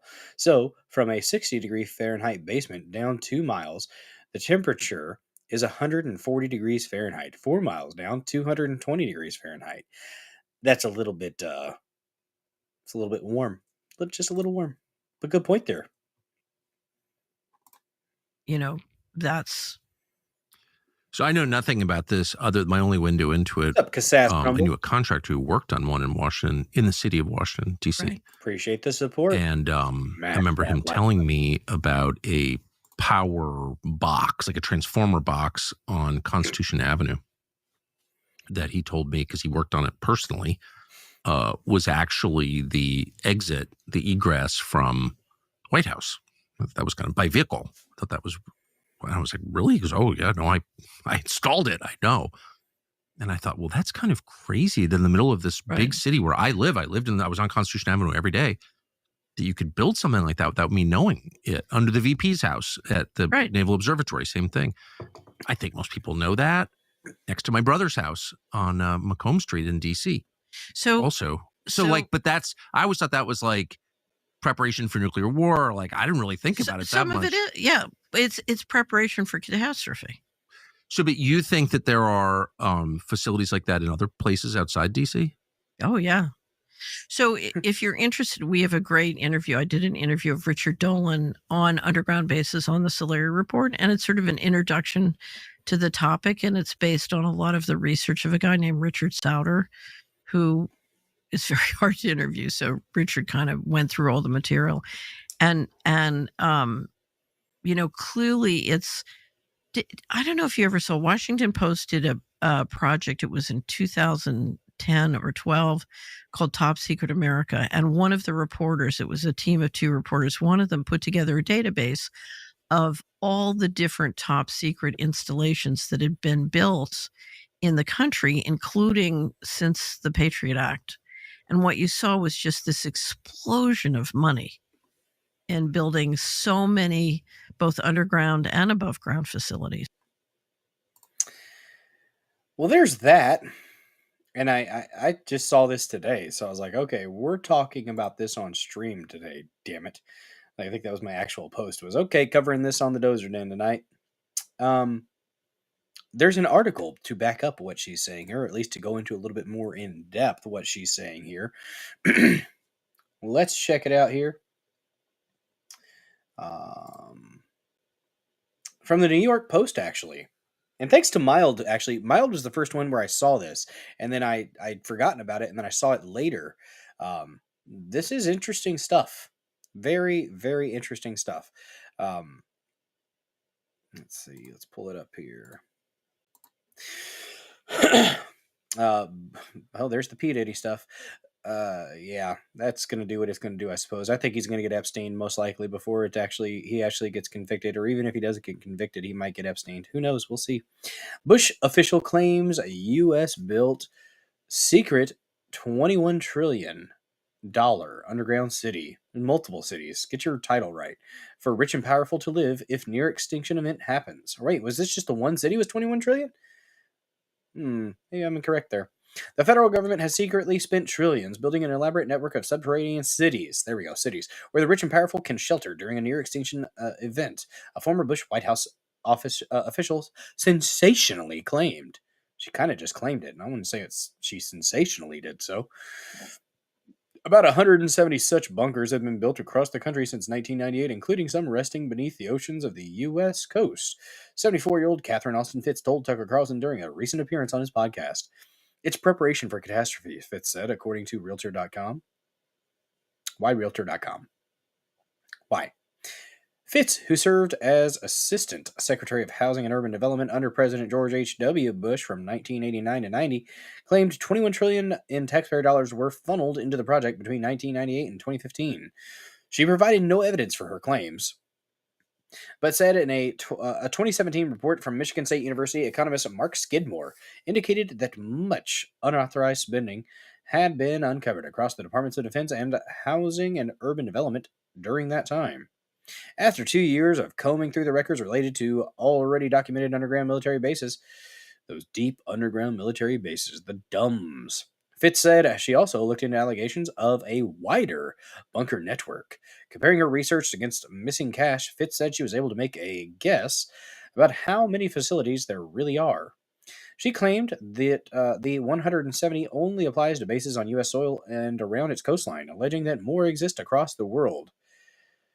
And the bases are connected by an elaborate transportation system, she added, while claiming they are powered by a secret energy system known only to the military. Huh. Could that be maybe some zero-point energy stuff? Could that be them accessing the ether? Perhaps. I don't know. I'm convinced that this energy exists. If you look at a lot of the really fast ships flying around the planet, they're not using classical electricity, she said, in an apparent reference to a spate of bizarre, unidentified aerial phenomena supposedly flying around the skies in recent years. But what? New York Post, why are you sucking? This is a thing. This has been acknowledged. Why are you saying supposedly? There are things that are flying around that we don't know about, or at least they say we don't know about them. Yeah, I don't know. Hydrogen, maybe. I would doubt if it's. I mean, that's not secret unless they have a better way to use it. Maybe a better method of employing that fuel source. I don't know. I'm convinced this. Okay, so I already read that one. Those alleged bases are used not just as doomsday bunkers, but for the elites, Fitz claimed, but also as places for the government to operate secret operations like a secret space program. Probably so. Yes.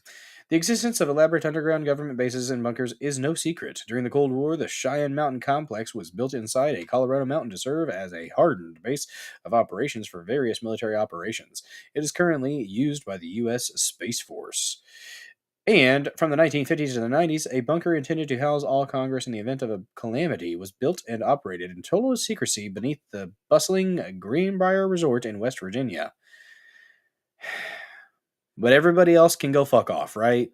In the case of a calamity, the elites, the government officials, they're the ones that matter. You and I don't. Ooh, Chop says, solder hack at best. Okay. There's an interesting perspective. I don't know. I'd never heard that name before, so interesting. I'll have to look into it, though. I've written it down. Sauter and Richard Dolan. I'm going to check that out because I'm interested in this. Fitz, who worked as an investment banker before joining the Bush administration, also floated a number of other outlandish ideas while speaking to Carlson, including that COVID-19 vaccine had DNA modifying ingredients. That's not an outlandish. That's a thing. It does alter your DNA. The mRNA literally helps recode your DNA to become a spike protein factory, which the spike proteins are the reason that people are apparently doing so bad from COVID-19. How fucking stupid, guys. How fucking stupid do you have to be to take a goddamn shot that's going to turn your body into the spike protein factory when in the same fucking sentence they're going to say that the spike protein from COVID-19 is what's causing all the problems with your body because the spike protein's bad for the body. But you want to take a fucking shot, multiple shots, over and over and over again. Give me more shots, daddy, please. You want more shots to be more of an effective spike protein producer. But that's the thing that supposedly fucks your body up, but you want to make yourself a fucking producer of it. How does this make fucking sense to anybody? How does anybody that has a goddamn an IQ over 60, how the fuck did you not make the connection of how fucking retarded that was? I don't understand how fucking stupid people have been over the past 5 years. My God, my faith in humanity, or at least in Americans, has suffered dramatically from this bullshit. Oh God. Fuck New York Post. Jesus Christ. Sometimes they hit it on out of the park, and sometimes they don't. They had it, the Hunter Biden laptop. That's about it. I guess the rest of it's just shit. Absolute shit media reporting. Yeah, kill me faster. Exactly. That's what they want. That's what they want. I don't get it, guys. It confuses me. I don't understand it. Let's finish the article. We were almost at the end, but I had to get that out. That's what it does. That's what it does. The rant has to get out, or it will persist, and it will build until it explodes. Spike protein, the most toxic part. You take a jab to have your body make it. Yes. Exactly, Chops ITMC over there on Pill.net. Yes. Makes no sense, but everybody just fucking lambs to the slaughter. Which there's a lot of fucking problems people are experiencing from these shots, and I like Trump, but he's going to have to fucking answer for it. I don't know what that's going to look like, but at a certain point, he's got to at least come out and say, hey, I was lied to. I was told it was the best thing ever, and it was protecting people and saving lives. I was wrong. They lied to me. Those guys in the white coats, we're going to hang them from their white coats after due process, of course. Even that would make me feel better. But acting like he stopped chatting up the shot. He stopped talking it up at his rallies after he got booed a few times, which makes sense. But it's fucking sad that people have been damaged by that stuff, and they'll continue to take it. There's people still taking those shots. Absolutely, they're lost. Those people are lost. There's like no point in interacting with those that are still taking those shots. There's not. So DNA modifying ingredients, and that a shadowy global cabal is trying to use mind control to enslave the world, according to the Daily Mail. These are things that are happening. Also floated a number of other outlandish ideas. Those are... Fuck you, New York Post. Just go fuck yourself. Dear God. But no. Oh, damn. Oh, the head was getting hot. Just absolutely ridiculous. Absolutely ridiculous. That type of... I didn't even look at who wrote that. Twat waffle. Guys, if you didn't know, twat waffle. Twat waffle. Sign language for twat waffle. At least that's what I've heard. Somebody said that. I should probably fact check that. Steve Davis is the CEO and president of what? Boring? Ooh, boring is a tunnel technology? Well, yeah, boring, like boring through the earth. Make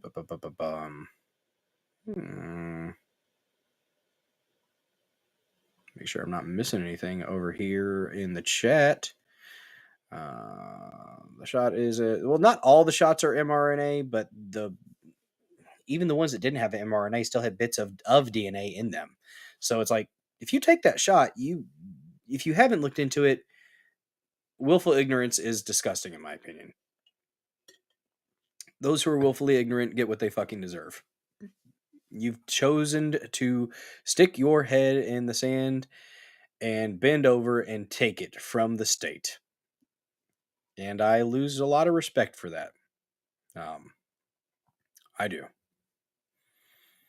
And I mean, there is some interesting research into mRNA treatments for like cancer that was going on before this, but it's far too dangerous to be using on people right now.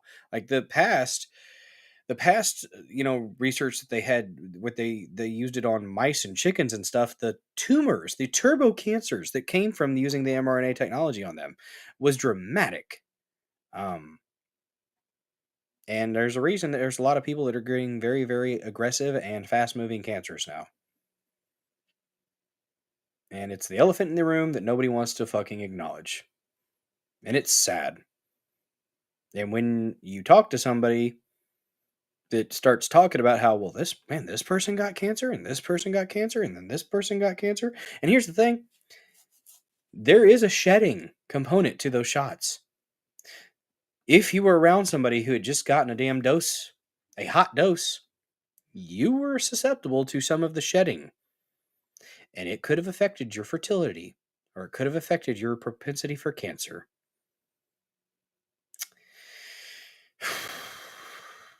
Again, I like Trump, but he's going to have to address this at some point. I don't know what that will look like, but at some point, Trump does have to answer for it.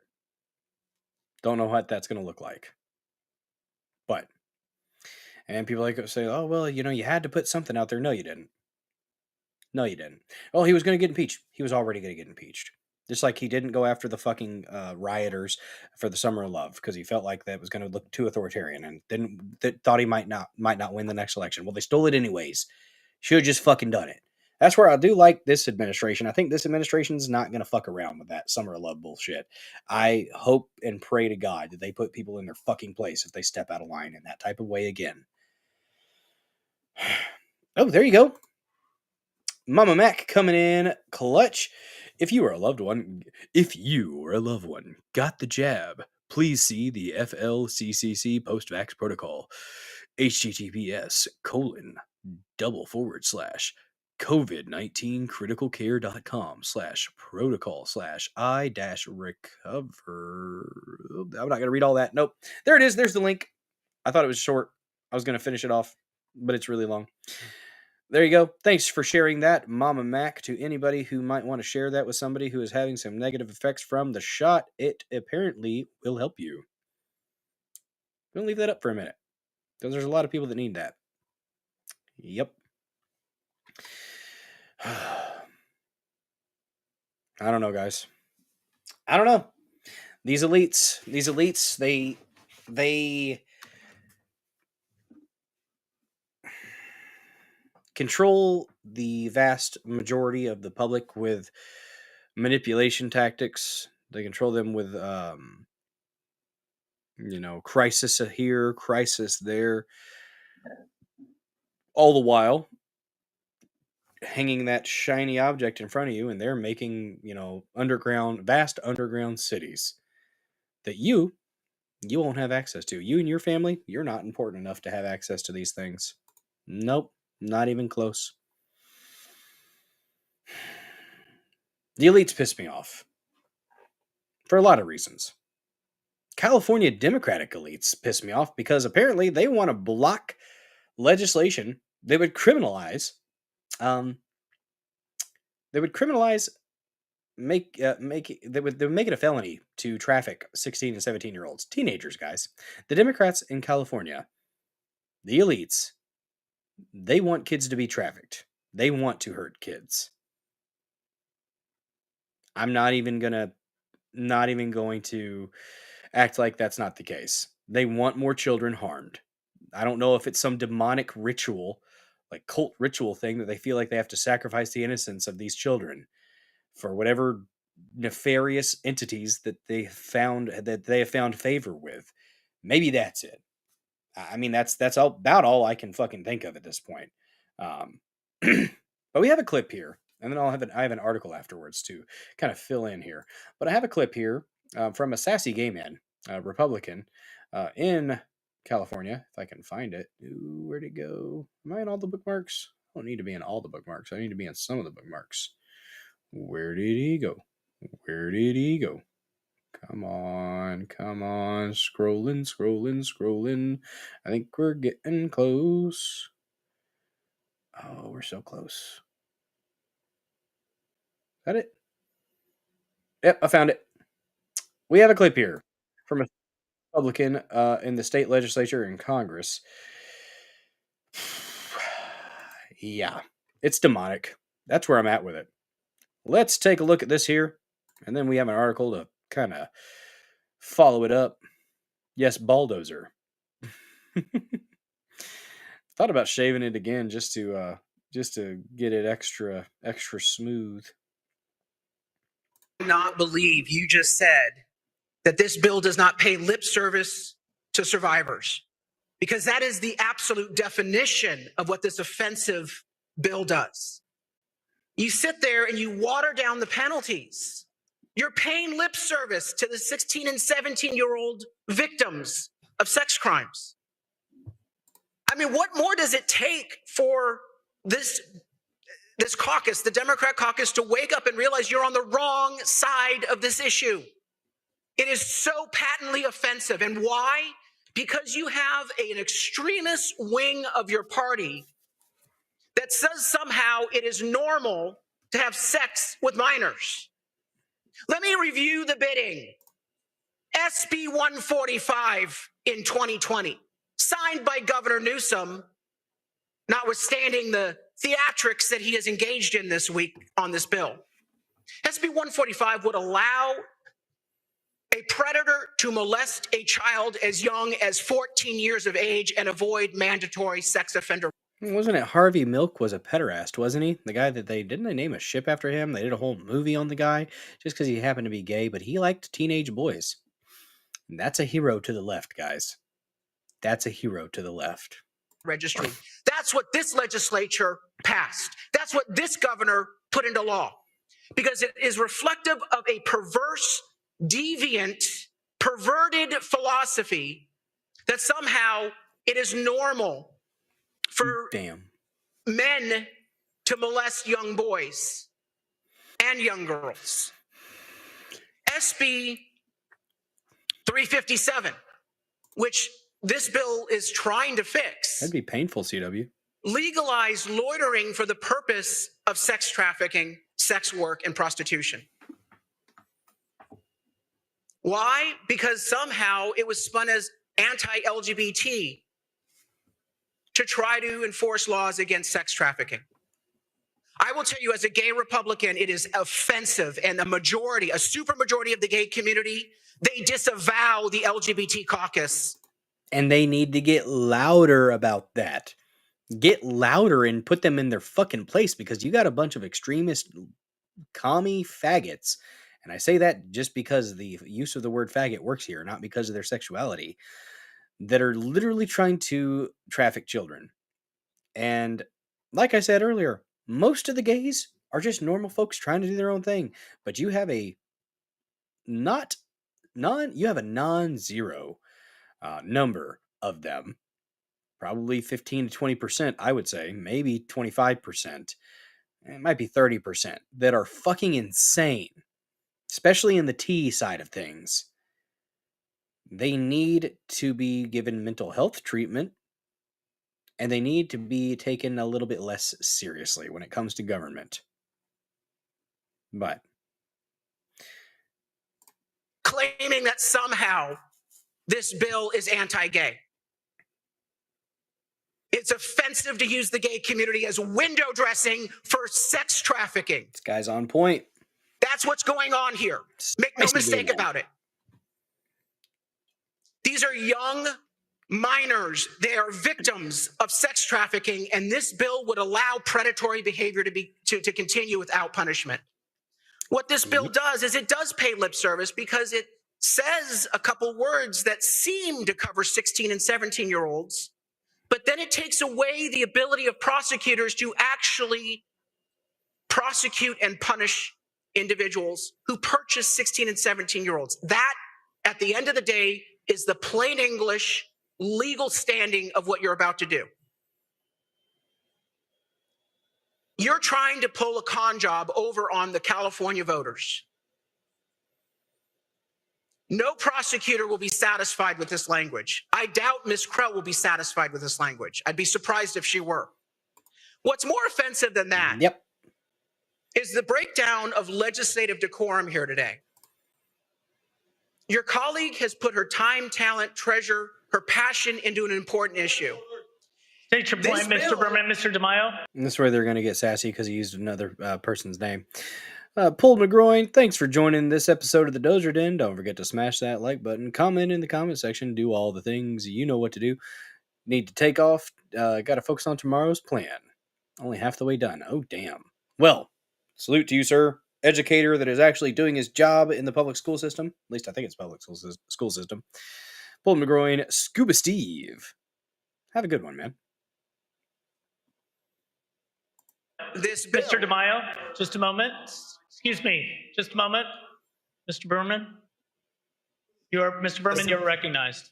Please don't use assembly members' names when referring to them. That is against the decorum of this floor. And I would once again ask my colleague from San Diego to speak to the amendment that we are discussing and not anything else. Thank you very much. So let's excuse talk me, about- Mr. DeMaio. You'll wait. That gay is upset because he wants to fuck little boys. That's one of those 30% that wants to screw the little boys. Fuck that guy. Wait until the chair is ruled on the point of order. Kind of gay. Mr. Berman, your point is well taken. Mr. DeMaio, you will conduct yourself with decorum on this floor. Do not refer to members by their last name. So angry that he's being caught. Look at how he has malice for this man for speaking out against their bullshit. Crazy. Please stop wagging your finger and pointing at members. I'd fucking wag my finger even harder. I would get a fucking foam. I would have one for the next time I came in. I would get one of those foam fingers that you have at the fucking stadiums. Just to fucking put it to those assholes. Fuck you for wanting to screw little kids. We're discussing the merits of this bill, of this resolution. Nope. Excuse me. These amendments. Thank you, Mr. DeMaio. So speaking of names, the amendment strikes Ms. Krell's name from a bill that she has spent a lot of time working on and leading on. The amendment itself is offensive by stripping the name Mr. of one of our DeMaio, members off Mr. the bill. Mr. DeMaio, Mr. Berman, I got this. Thank you. Oh. Mr. DeMaio. Oh, Mr. Tough Guy. Oh, don't worry. I got this. I'm going to put this gay in his place. He stepped out of line. He's talking against what we want. Fuck you. You will not refer to your colleagues by their names, please. You have too much product in your hair. I'm going to go ahead and just put that out there. Looks crunchy. I'm just saying. Last warning. The amendment strips the name of a legislator who has spent a tremendous amount of time, talent, treasure, energy, passion on this bill from a bill that she deserves to have her name on in its original form. It's offensive to do this to this colleague without mentioning the specific colleague's name, apparently, because the amendment actually does change a name on the bill. Look, you can do what you're going to do today, but there are two things that are going to be clear at the end of today. Number one, we're not going to protect 16 and 17-year-olds from predatory sexual violence. 30 seconds. And number two, I don't think the voters are going to fall for this. And I will spend every day working to ensure that. And I think many Californians will work to ensure that. Clerk will open the roll. All those vote who desire to vote. All those vote who desire to vote. All those vote who desire to vote. Damn. Clerk will close the roll and tally the votes. Ayes 55, noes 21. The amendments are adopted. So was the amendment? Yeah, that was quick. I cannot believe you just said that this bill does not pay lip service. Yeah. We have an article to read about it though, because that's the dramatic flair there. Yeah, that gay guy that was one of the good gays. Most of them are like that. Most of them are normal folks that are just trying to fucking do their thing. But you got that 20 to 30% that is fucking evil. Absolutely evil. And I don't know if it's because of what happened to them when they were little or what, but they want to seek out innocence and they want to corrupt it. And that's demonic.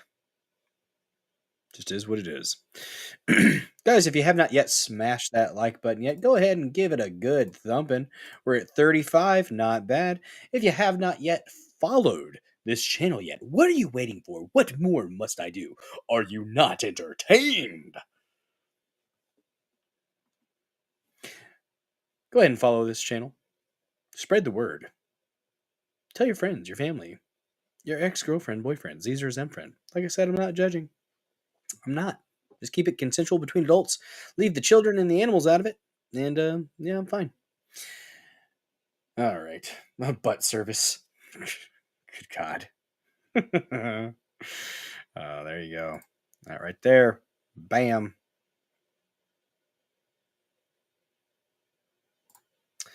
All right. So let's go ahead and pull up the article here. This is from actually April 29th, so a little bit ago. This is red state's perspective because, why not? Let's go ahead and do some red meat. A lot of times I like to pick an article that I can pick apart, like that New York Post article or the, what was the other one from? I forget. But it had issues too. I like to, that right there. That right there, guys. Look at that. Every now and then you gotta whoosh, slap at a page. That is one of the subscriber-only emotes. Some of those emotes, they're animated. Some are not. But they're all special and subscriber only for the extra shiny killdozers here in the Dozer Den. Subscribe to Billdozer74 for $5 a month, and you, too, will be able to slap that page. It's got jiggle physics. Bam.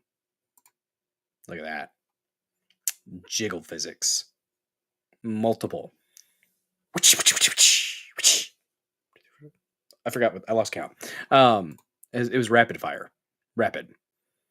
My eyebrows do a wave. Yes, they do. I have, my eyebrows are very, they're talented. Talented eyebrows. My eyebrows used to get me in trouble when I was little. There were people that, teachers and stuff that would think that I was giving them a mean look. And I just kind of have heavy eyebrows. Muscular eyebrows, some might say. And there you go. Harry Toe knows what's... Harry Toe knows. Mm-hmm. And to all my monthly subscribers, thank you so much for your continued support. Hopefully, it's worth it. That's the idea anyways. So here's the article here from Red State. California Dems want human trafficking to remain and wonder why parents are fleeing the state. By Jennifer Oliver O'Connell. California's Assembly Bill 379, AB 379, was supposed to be a rare bipartisan marriage between the Democratic supermajority and the Republican minority to make it a felony to traffic any child 18 years old or younger. In 2023, SB 1414 was passed and signed into law, making it a felony. It was formerly a misdemeanor to traffic. The fact that it used to be a misdemeanor, oh my God. To traffic or purchase any child 15 years old or younger. Senator Shannon Grove, Republican from Bakersfield, was the champion and author of this bill, and she originally made the age ceiling 18 years old or younger.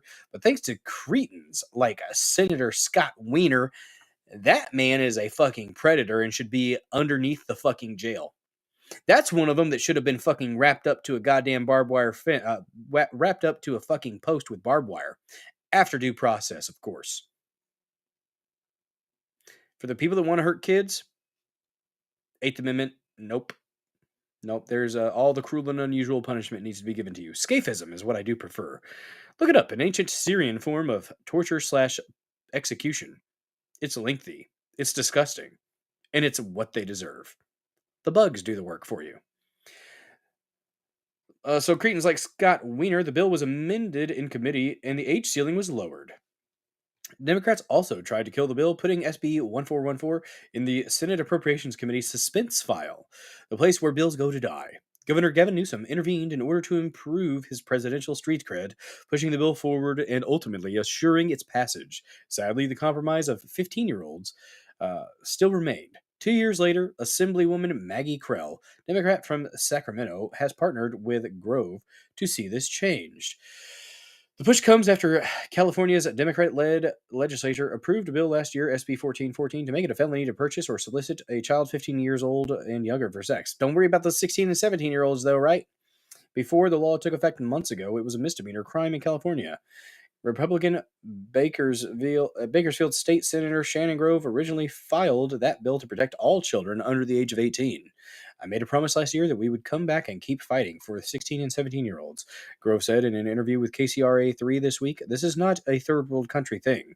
It's happening right underneath our noses. Enter Democratic Sacramento Assembly member Maggie Krell, who filed AB 379 this week with Grove. The bill would solidify the felony conviction for anyone who purchases or solicits a 16 or 17-year-old for sex. Despite her Democrat and anti-Trump leanings, Krell has decades of experience as a prosecutor of sex crimes. She didn't just play one on TV. Krell has seen firsthand the pain and damage caused to victims of sex trafficking and how, thanks to the laws or lack of them, the traffickers and the purchasers get a free freaking pass. They often do. Kell prosecuted human traffickers and exposed Backpage.com as an attorney with the California Department of Justice. She noted the state's stiffer penalties for child sellers applies to those who committed the crime against anyone 18 years old and younger, regardless of if the victim was forced into it or not. She said the law should be consistent when it comes to those who purchase them too. We're still seeing throughout California girls being sold for commercial sex, seeing a lot of teenagers, creeps in cars lining up to buy teens. We need to do more to address demand, so this bill really does that, Krell said, standing alongside Grove. Last week, Krell appeared in a press conference with the stakeholders and supporters of AB 379 to explain its critical importance. I want to solve two problems with this bill. One, we have to create more resources for victims like Julie and the thousands of other victims who are being trafficked. And two, we have to crack down on the men who are buying them for sex. Not only men, there are women buying kids for sex too. But I mean, I guess probably way more men. That's what Assembly Bill 379 does. It creates a law that allows law enforcement to intervene when men are out on the prowl trying to buy victims for sex. It also makes it chargeable as a felony when those victims are under 18 years old. But it's deja vu all over again in Cal legislation, as AB 379 is being held up in the Assembly Public Safety Committee. Supposedly for further debate, quote unquote. Since both houses are still Democrat supermajorities, you know who is debating? The Democrats. Capitol correspondent Ashley Zavala has been covering the back and forth with a key deadline on Friday looming. The bill has somehow dropped off the committee agenda. California Democrats appear to be internally arguing over a bill to include 16 and 17-year-olds in a state law that has made it a felony to purchase a child for sex. The bill faces a deadline of Friday, so I guess that would have been last week, I suppose. Wait. Yeah. California Democrats appear to be okay, I just read that. Zavala had calls into Assembly Public Safety Committee Chair Nick Schultz, Democrat from Burbank office, to ask why, and she finally was able to corner him on Monday. His response was, to say the least, gobsmacking. Oh, no. Yeah, the demon shit's real. I agree.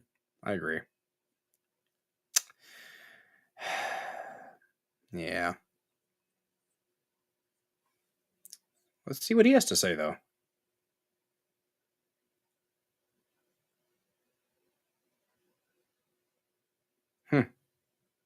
And I understand that you just got to the legislature, but this has been debated, and Assemblymember Krell is an expert on this issue and prosecuted folks. I mean, do you guys not trust her?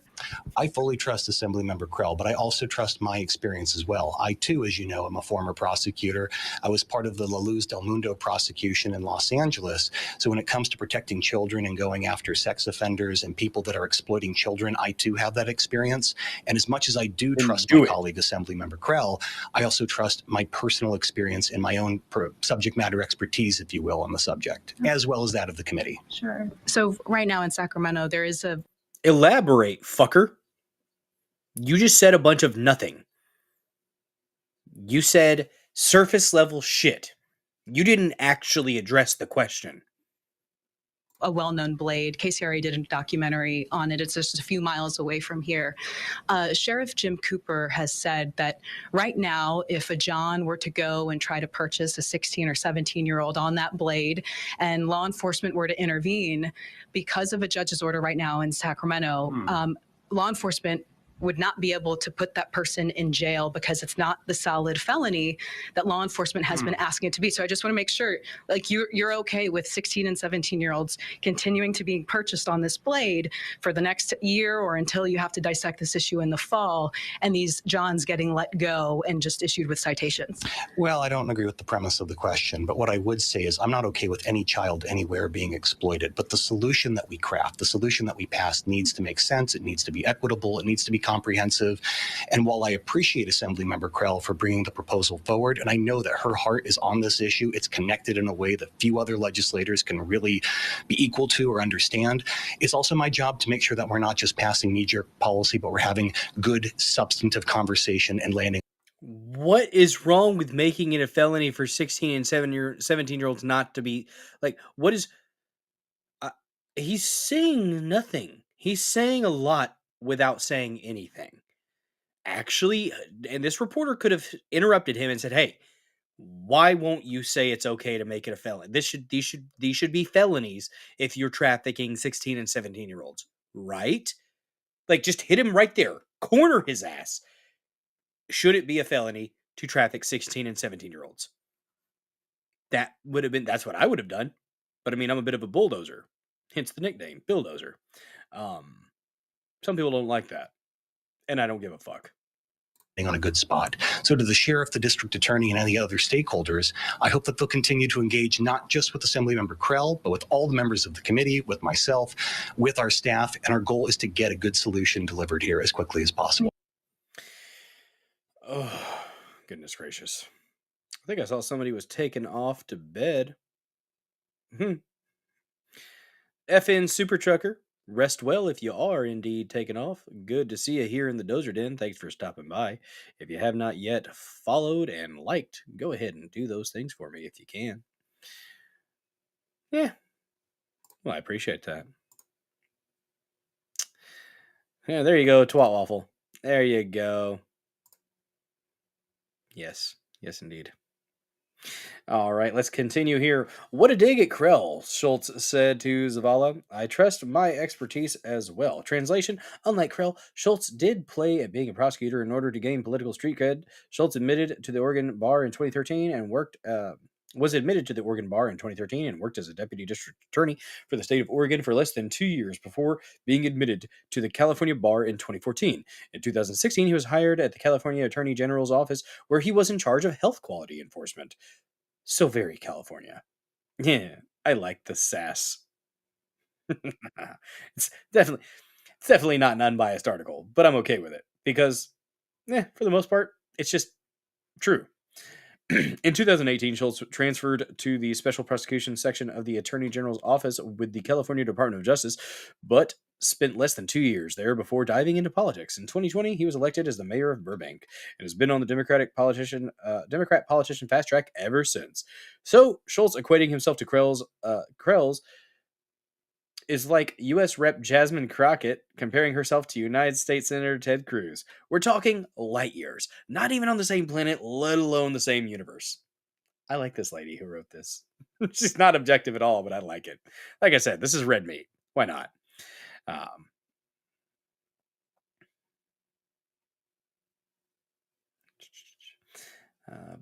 But this is who the Democrats have in charge to make critical decisions on important legislation. People whose resume is paper thin, but who can gaslight on cue. Even California Democrat royalty and a party loyalist Christine Pelosi calls Schultz out on his duplicitous efforts to kill this bill. Damn, a Pelosi is on board for making sure that 16 and 17-year-olds aren't being trafficked? Well, color me shocked. Shocked, I say. Christine Pelosi says, "What are you doing?" Hashtag CLA Democrats. As a mom of a 16-year-old child, I 100% believe it should be a felony to purchase one. In what world do you think voters will trust a party that considers buying a 16-year-old to be only a misdemeanor? Yeah. Yeah. This was after the Assembly Public Safety Chairman Nick Schultz confirms AB 379 will be changed by committee tomorrow to exclude the felony charge for those who buy 16 and 17-year-olds for sex. He says he wants to host info hearings. You don't need more information, man. You don't need more information on this. Shame that the California Democrats have abandoned X for the Blue Sky app. No doubt, as a party leader, she probably has Schultz's mobile and will call him directly. But suffice to say that when you've lost the top tier of your party, you might want to rethink your life choices. Just a little bit. In the meantime, families continue to flee California because not only does their quality of life diminish by the day, but the safety of their children continues to be compromised. Editor's note: the Democrat Party has never been less popular as voters reject its globalist agenda. Oh, yeah. Jennifer Oliver O'Connell. I like her. Yeah, she killed it. That was a sassy article. Yeah. Oh, man. There we go. Well, there was the article behind the clip there. Hopefully that provided a little bit more context for y'all. I think that is important, to be as informed as you can be on an issue without just necessarily feeling the emotions for something that is so emotionally intense. People don't want kids to be hurt. People shouldn't want kids to be hurt. Sadly, it's a thing that happens, though.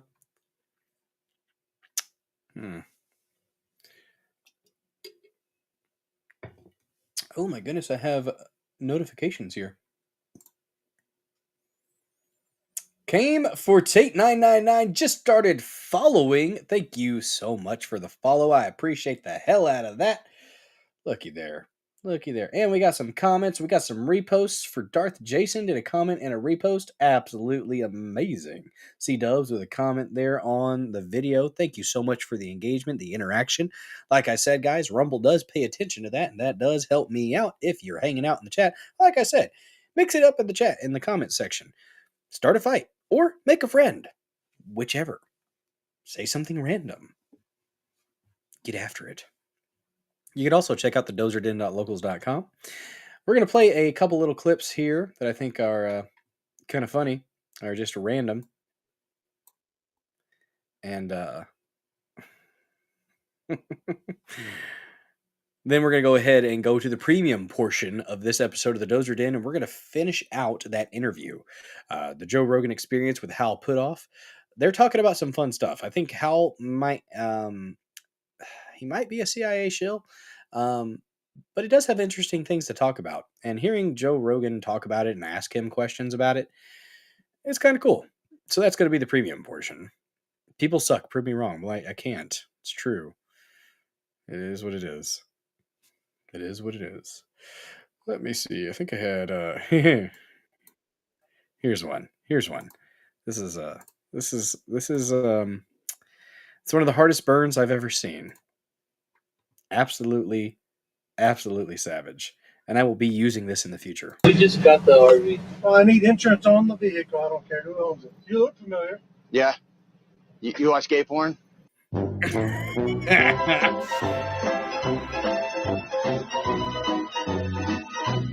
Oh, that's so good. I wish I could have seen the cop's reaction. We just got the RV. Well, I need insurance on the vehicle. I don't care. J1736Q. Yeah. You watch gay porn? Yeah, he has been ended by the cleverness. Good to see you, though, J1776Q. Don't believe I've seen you in the chat before. If you haven't followed the channel yet, go ahead and give us a follow here. Be an extra great addition to the Killdozer army here in the Dozer Den.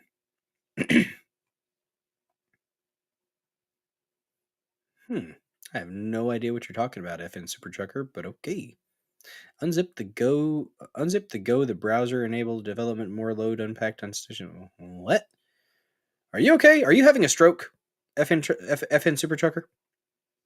But yes. Let me see. Did I have one more? Oh, here's a cool one. Here's a cool freaking one, guys. I got on a kick of watching a bunch of bass clips because I was watching Bass Manager. Fun freaking follow. If you like fishing, follow Bass Manager. At Team Bass Manager on X. I watched a tournament, the Bass Pro tournament yesterday on Rumble, which I think it's MLB. No, Major League Fishing, MLF, is on Rumble, and fantastic that they have the tournaments on. Dude, it was like a nail biter back and forth between Wheeler and Jacob something. Ended up being like 84 pounds to 77 pounds because they if it's 2 pounds it counts towards the weight total. Then they release them. But it was literally the last seconds, and he pulled it up over the gunnel of the boat and was able to, the other guy had one on too. And they were catching smallies that were 5 pounds. I'm like, what the hell? Kikachak or something like that was the name of the lake that they were, or fishery that they were fishing. Absolutely fantastic tournament, and a hell of a finish for sure. But this is just a fun little one here, and then I'll find a Massey minute that we can play, and then I will go ahead and turn it over to the Rumble Premium portion. Watch this little dude catching a big one. Bro. No, it's a 10-pounder. Dad, I got a 10-pounder. Oh my God. Dad's not even here. It's a 10-pounder, dude. I caught a 10-pound bass. Oh my gosh, it is big. Get it. That's a 10-pound bass. It's a big one. Oh my God. Show it to me. I got a 10-pound bass. I just caught a 10-pound bass. Look at that. That's a 10-pounder. Pounder, bro. It might be 8. No, it's a 10-pounder. Dad, That's a big I got one. a 10-pounder. Oh my God. Dad's not even here. Dad's not here. It's a 10-pounder, dude. I caught a 10-pound bass. Oh my gosh, it is big. Get it. That's a 10-pound bass. Call my dad. Say, call my dad. Oh my God. Show it to me. I got a 10-pound bass. Dang. I just caught a 10-pound bass. That's Look a big at one. That's a big one. That might be 10. I don't know. He's little. He's not the fish, the kid. That's always cool. When you see a kid catch a big one like that, that's always cool. I love that stuff. Next time I go out fishing with my kids, I hope they catch one of the big bass so I can see them have fun with it. All right. Let me go ahead and find a Massey clip here for the Massey Minute. Got to give the Chad Massey his due. And then we will have a premium portion.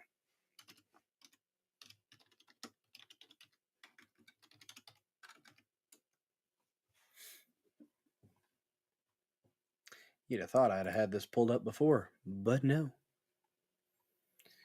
Let's see. No new ones. So what we'll do is we'll pull a clip from the Tucker Carlson interview that they had a while back.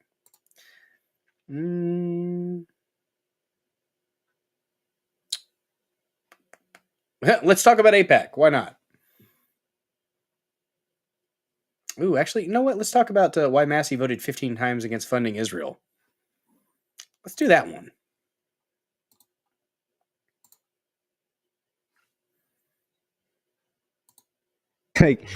Last month, we voted like 15 or 16 times on issues related to Israel. And, I've been hit because I voted no on all of those. Why do you? Because you hate Israel, or is there another reason? No, because I'm against sending our money overseas. I'm against starting another proxy war. I'm against sanctions because it's going to weaken the dollar. I'm for free speech. Like, all of these resolutions run afoul of those things, and that's why I can't vote for them. Tell us what the free speech part of it. So recently they brought a bill to Congress for 7. And this was actually a binding bill, not a non-binding resolution. Like, this was going to have the effect of law, and people would get, prosecuted if they engaged in anti-Semitism on campuses. And the problem with this bill is they use some international definition of anti-Semitism on a website somewhere. My first question is, why don't you just put the definition in the bill? Why are you pointing to somebody's URL in a piece of legislation? You are the Congress, right? Right. We are the Write Congress. the laws. We should be. Instead, we're referencing a website that's not even, hosted in the United States. And so I went to this website, and it's got a, fairly short definition, but it's also got examples of things that would be considered anti-Semitism. And some of these are actually passages in the New Testament, if you will, would be banned by this international definition of anti-Semitism. For instance, saying that Jews killed Jesus, which is, in the Bible, he was not welcome among his own people. Okay. And so that would be anti-Semitism. And if you engaged in that on campus or just offered that as a thought, let's say in a classroom, you would be anti-Semitic and you would run afoul of the Department of Education and some federal laws. And, there were other examples in there that were hard to believe. For instance, comparing the policies of Israel to the Nazi regime would be anti-Semitic. But the question is, what if their policies ever became the same? Is this a static definition? Or what if we just have different opinions and your opinion is now a crime? Right. I mean even if it's abhorrent. Even if it's wrong and stupid. Yeah. It's still legal. It should be. You may have come to the obvious conclusion that Well, there you go. There was the Massey Minute. We are going to go ahead and start the premium portion of this episode of the Dozer Den. Guys, I am in the Rumble Creator Program, so I do have to get 5 hours of premium content in.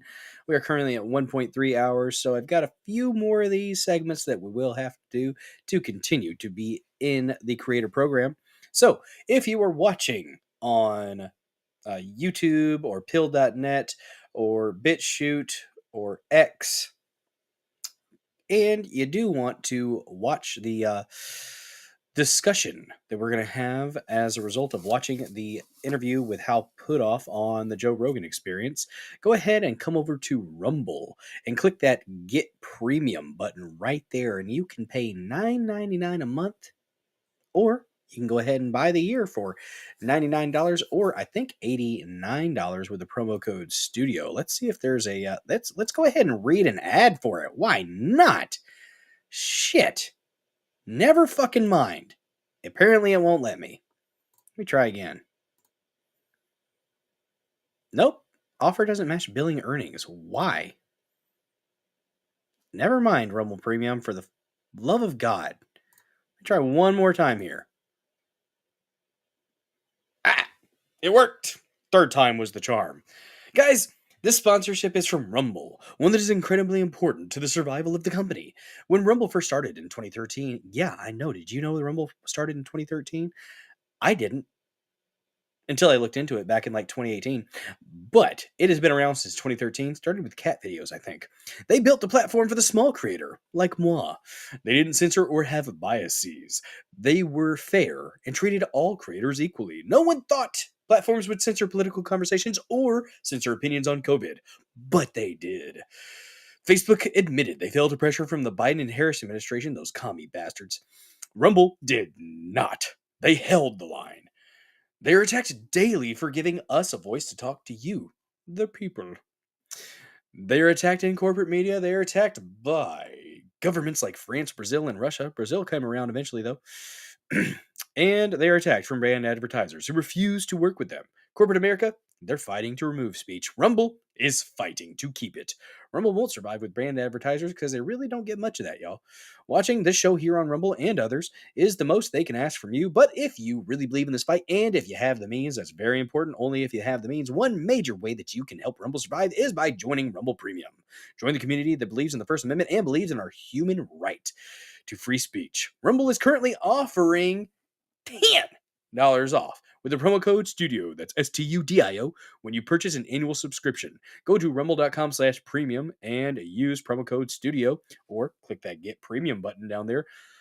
Like I said, if you have the means and you believe in the cause, now is the time to join Rumble Premium. And if you don't have the means, well, you know what? I'm just happy that you are here watching the Dozer Den. Thanks so much for hanging with me through that ad read. Hopefully, you guys enjoyed that. All right. So with that being said, got the ad read out the way. I think I've given you enough warning that we are about to go over to the premium portion. Oh, damn, you caught poison ivy from petting your dog. That sucks. Hopefully you're not deathly allergic to it. See ya, FN Super Trucker. All right. All right. Oh, look at that. I missed some Harry Toe. What have you done? Harry Toe with a gifted one sub. Thank you so much for that, Harry Toe, too. Look at that. Look at that. Absolutely amazing support. Thank you so much for that support, man. Let's give you a little bit of the... You've made the children happy. Oh my gosh, I'm mad at myself, guys. We were talking about Israel. We were talking about that thing today, and that bill that got removed. And I did not play one of my favorite sound clips here.